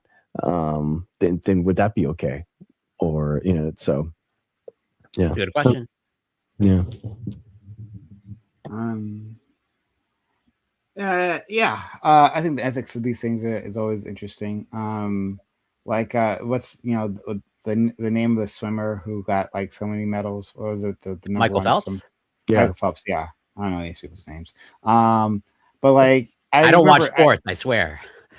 You seem to be an expert. No, I remember because I thought this was like weird. It's like a weird thing, right? Like when Michael Phelps was like winning, but they did this whole special where they like analyzed his body, and it was very weird, very strange. Like his But wingspan and all that stuff. And yeah, they like covered all the things that made him such a fantastic swimmer. But like, then is that fair if you have like these like massive advantages? It's not simply that he was training harder. I'm sure he trained incredibly hard, of course, right? Don't want to take that away from him.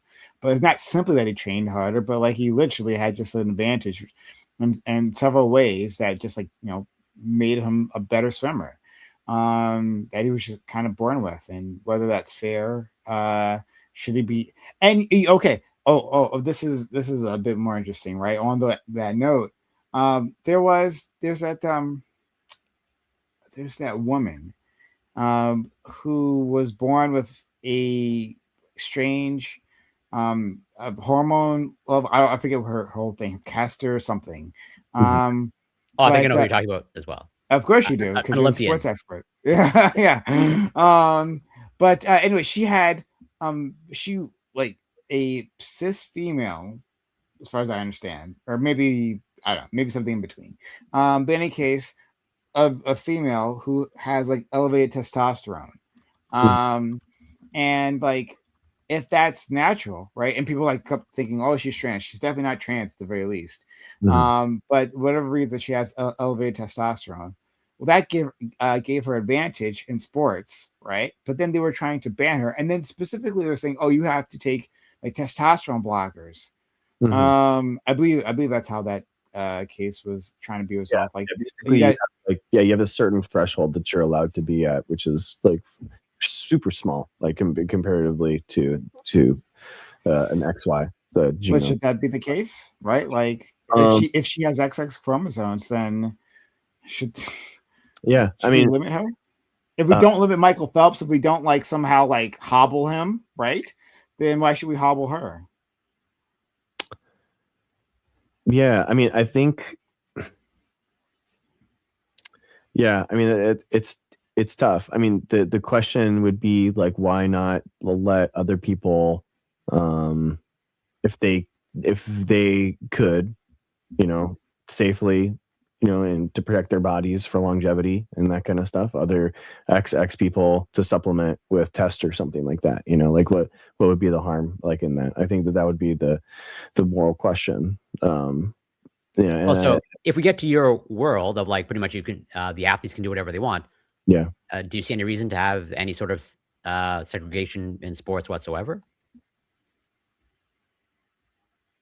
I think that you should have like an open that there should be an open one, like there should be something, that is like an open class, and then have like I mean there are like in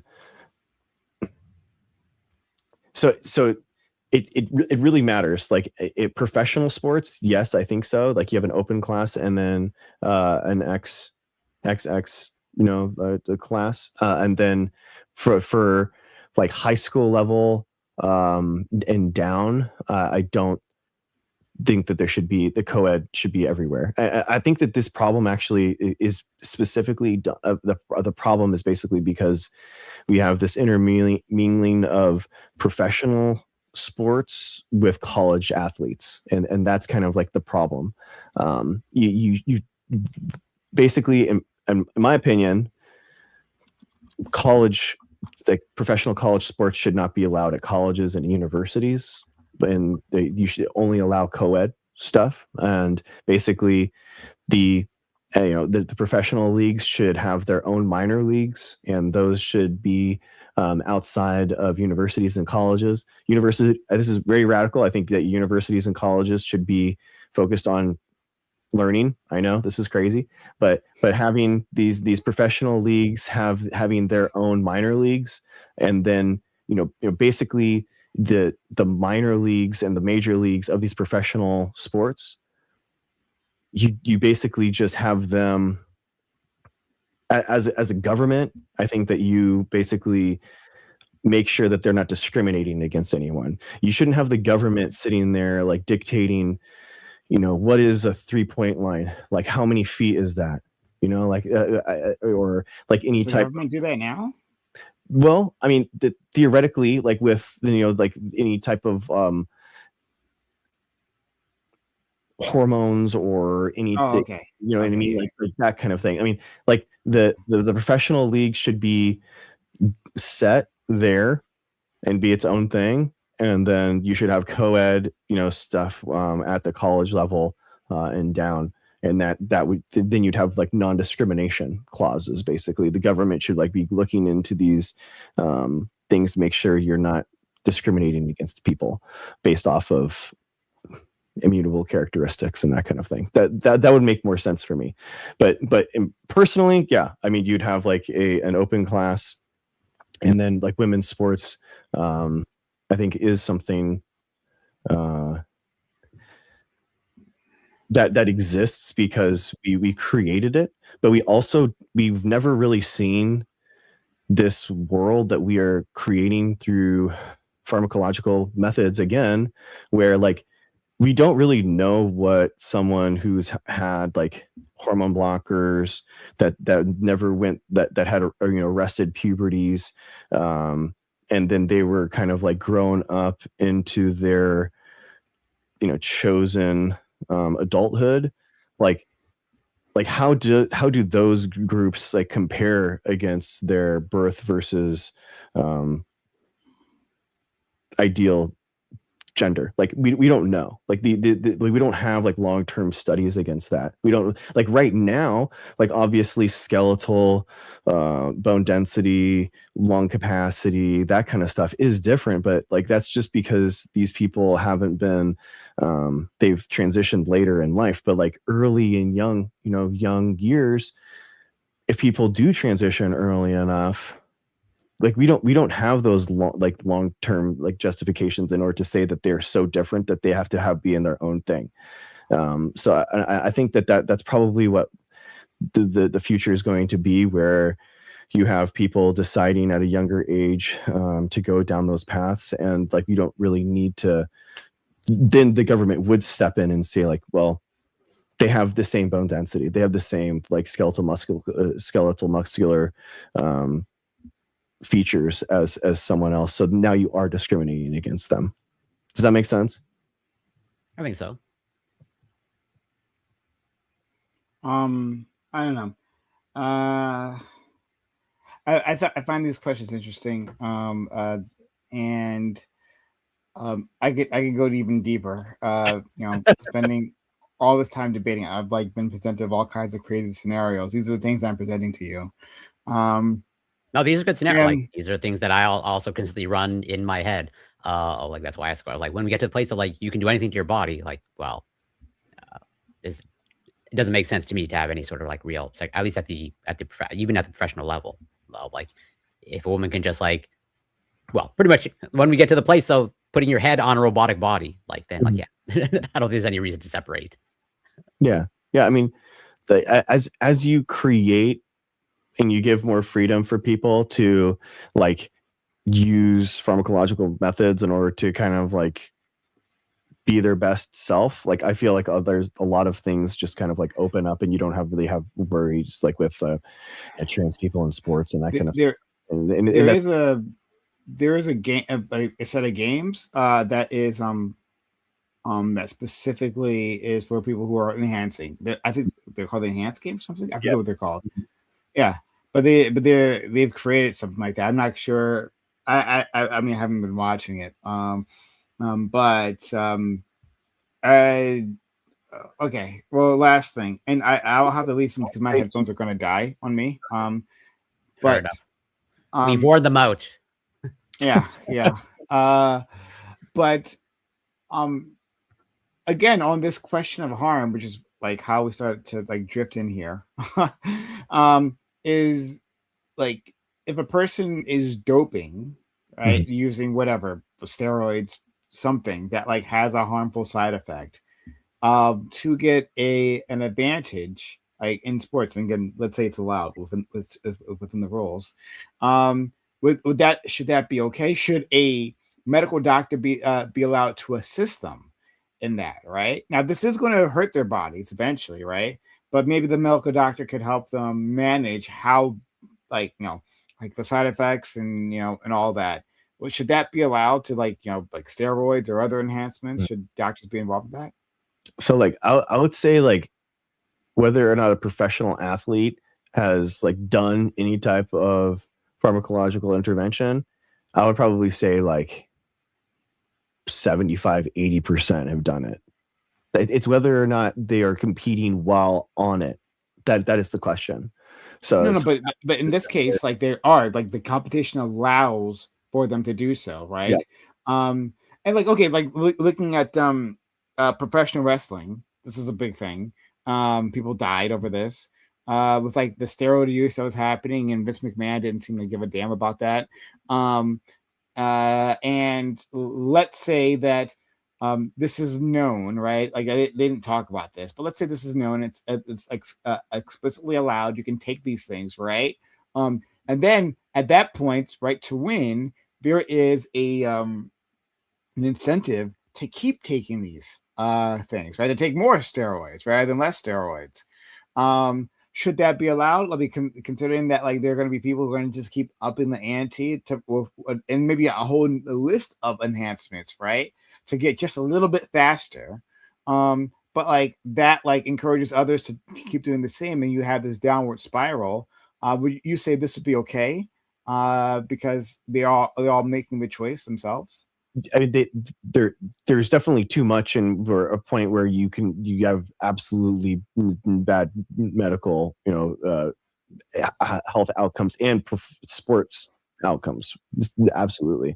By allowing it, you basically create a scenario where people can like use medical professionals more accurately and allow people to get the help that they need as they need it, versus like trying to manage their own care, which only puts them into like more of a problem. And those. But once we allow steroids at all, right?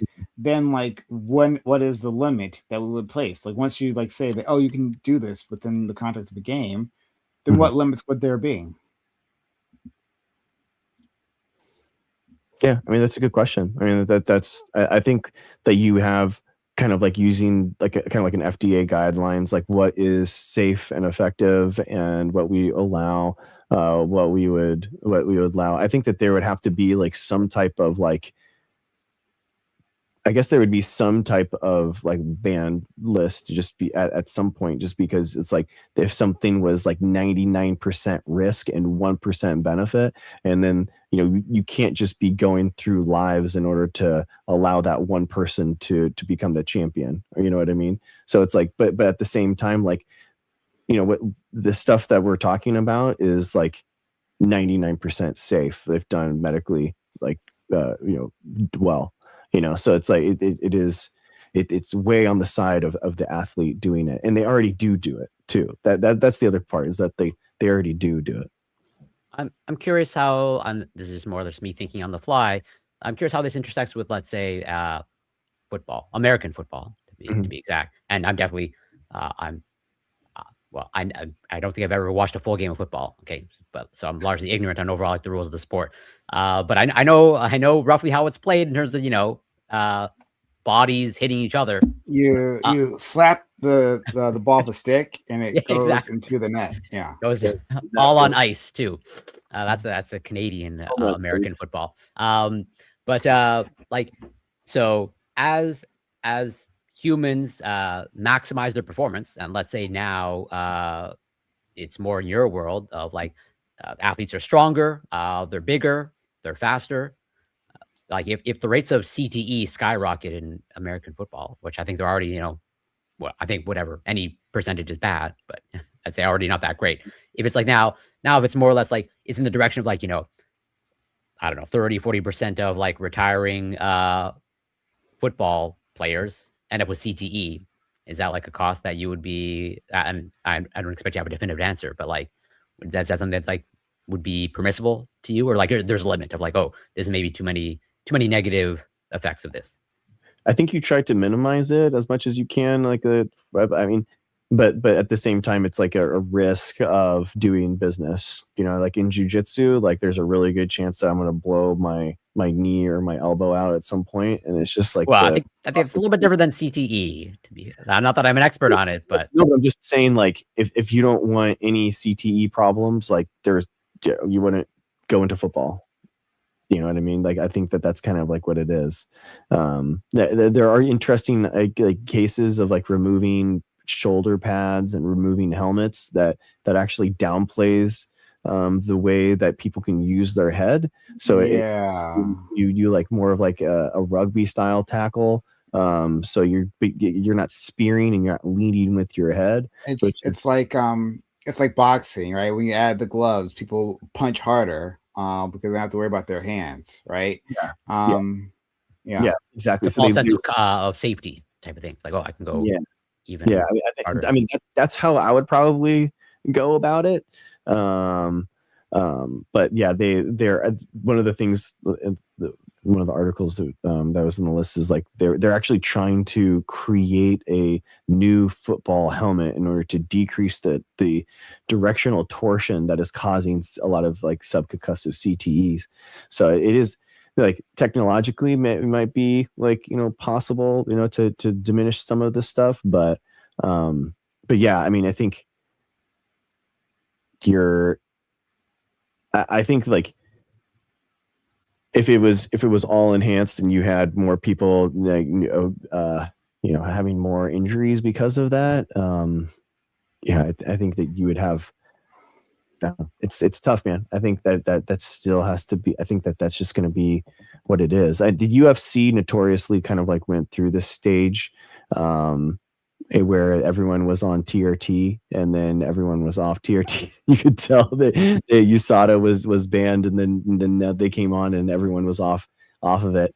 And I don't know about the knockout. That's actually an interesting like case study. I wonder if there was like more or less traumatic brain injuries that are associated with it, or knockouts specifically. I don't know. That would actually be the use case that would be interesting to study. I don't know. Okay. Well, one last thing, because I know Primer's go. I'm going to turn it up to 10 or 11. I'll like, because it seems like your guiding principles, like, you know, if they're aware of the risks, then, you know, sort of like let them have at it and, you know, try to maximize safety as much as possible. Yeah. Would you be okay if like we get to the place of like full on gladiators, of like just a fight to the death? Is that? I mean, I like UFC because of that, like where it's like no technology. The only technology that exists are like the gloves, and the gloves suck, by the way, and they need to be redo those gloves. But I do like that. I think that there is like something like barbaric and in that violence, and that's one of the reasons why I like to watch it. I don't know. But at the same time, like, you know, there's refs in there to try to help people. No, but I mean, I brought up gladiators as in like actual gladiators, like. Yeah. Well, I mean, like, but like consenting to duel to the death, like consenting. Yeah. I'm gonna die here for 100% sure. Yeah, only one person's walking out of the ring or whatever it is, the Coliseum. Do we want to resurrect that, or would you want to resurrect that, or if you're mixed? I don't expect you to have a definitive answer, but I'm curious. I mean, I do. The UFC started out with no referees, and this is kind of like started out with this like mentality, and basically there was like but to make it palatable, they had to start. Yeah, exactly. People like basically wouldn't want to sign up for it, and they wouldn't want to. Like the coaches are like, well, we obviously lost it, so can we just like throw in the towel? And they had some scenarios where it's like, okay, now we're just resigning. You know, so there would be scenarios where people still would say like, before you kill my guy, like, we resign. So, but I don't know. I mean, this is a good question. I mean, I've thought about this a lot actually with like reality television shows and stuff like that, especially like when would this be the first, like when would be the first person to be like, you know, done like on TV for that. And I mean, you can't like, sign your life away to someone. Like if like for people have this with cannibalism, actually, these cases, like people will say like, no, I actually want Steve. Like I really like Steve. Like I'm ending my life and this is my body is his. Like this is what it is. And we've banned that. We do not allow that to happen. So I think like there are some contracts that you shouldn't allow in a society. Like you can't be someone's slave. You can't just be like, I'm gonna be like that. This is it. This is the contract that we're entering into. So I think that's okay to ban. I think you have to, like in a society, obviously, like have to. So it's, yeah. I think, but again, like I think like we should have UFC. I think like we should have. I think it's okay to like embrace that kind of stuff. I think that we should have duels be allowed like in society. I think like people should be able to allow to be like, hey, I consent to this scrap. This guy consents to this scrap. Okay, let's like slug it out. I think genuinely like having it would be way better of us, especially in the United States, which is so like gun centric. If we just said like, hey, let's just fisticuffs this for the next 2 minutes, as opposed to like having to resort to weapons. And I think that's kind of like, I think that's way more cowardly. So it'd probably be better to have that off ramp, that off, that steam let off valve in our society. But I don't know if I would glorify it by making it a sport to where people like end their lives purposefully. Fair enough. I'm against gladiators, and I never want to get to society that you have an audience that wants to watch someone die. Personally, but that's just my opinion. I mean, but at UFC, like you're definitely rooting for someone to like get knocked out. Like which is I'm not. No, I'm saying people are like people are definitely. I know people. I'm not saying that that's a good thing, but yeah. and I might be just judgmental, but like I think that says something. Yeah. I think like it's just go ahead. I'm sorry. Okay, my headphones just went, and I literally can't hear you, so I'm going to just make my response. My exit. Hey everyone, thanks for coming through. This was a lot of fun. Shout out to Dr. Greg and to Corey, and Dr. Greg being a good sport as I like racked them with questions. But I think these things are interesting. By the way, this is these questions are just like really fascinating. You get in the weeds and what is allowed, especially when it comes to things that are politically sensitive. Getting a blood transfusion by the majority of people is not a politically sensitive topic, right? Well, of course you would do so, right? But then doing that over a person's wishes, it's like, well, of course they don't know what they're talking about. But then once you open that up, it's like, okay, well, what about an abortion? And people have very big differences in that thinking of that, even though that's also just another medical procedure, right? Because we have these things become politicized. They take on bigger meanings within our culture. And so it's just like, I want everyone always to be thinking about these, right? And always be skeptical. Like my positions on this, I can tell you, have like shifted quite a bit, right? And even now, I'm still don't have a solid answer. So it's very tough. But I'm glad Dr. Greg was so kind enough to entertain my questions and have a lot of fun.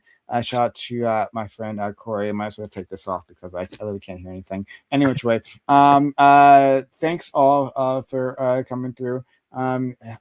Follow me on YouTube, Twitch, and Kick at PrimeCai, PrimeCays. Also TikTok, you can do so as well. Much appreciated. And yeah, I'll stop and I'll like let Corey go, and I'll watch him move his mouth, and when he's done, then I'll leave. Yeah. So as always, this was great, and like even though we have our plan, but we deviated from our plan, but I think these are great deviations because and this is like great conversations, and even getting to the philosophical weeds is great. And I'm always up for that. But yeah, you can find me on Twitch, Corey Campbell 84, Twitter, X, YouTube, Instagram, Substack, TikTok. Nice. It's Corey Campbell. And always a pleasure. And that's it for me. Follow them. They're all right here, please. Like, send them a follow, please. Thank you for coming on, guys. I appreciate you, Prime and Corey, as always. The conversation's always so Take fun. care. Be well. You guys. Bye. You guys.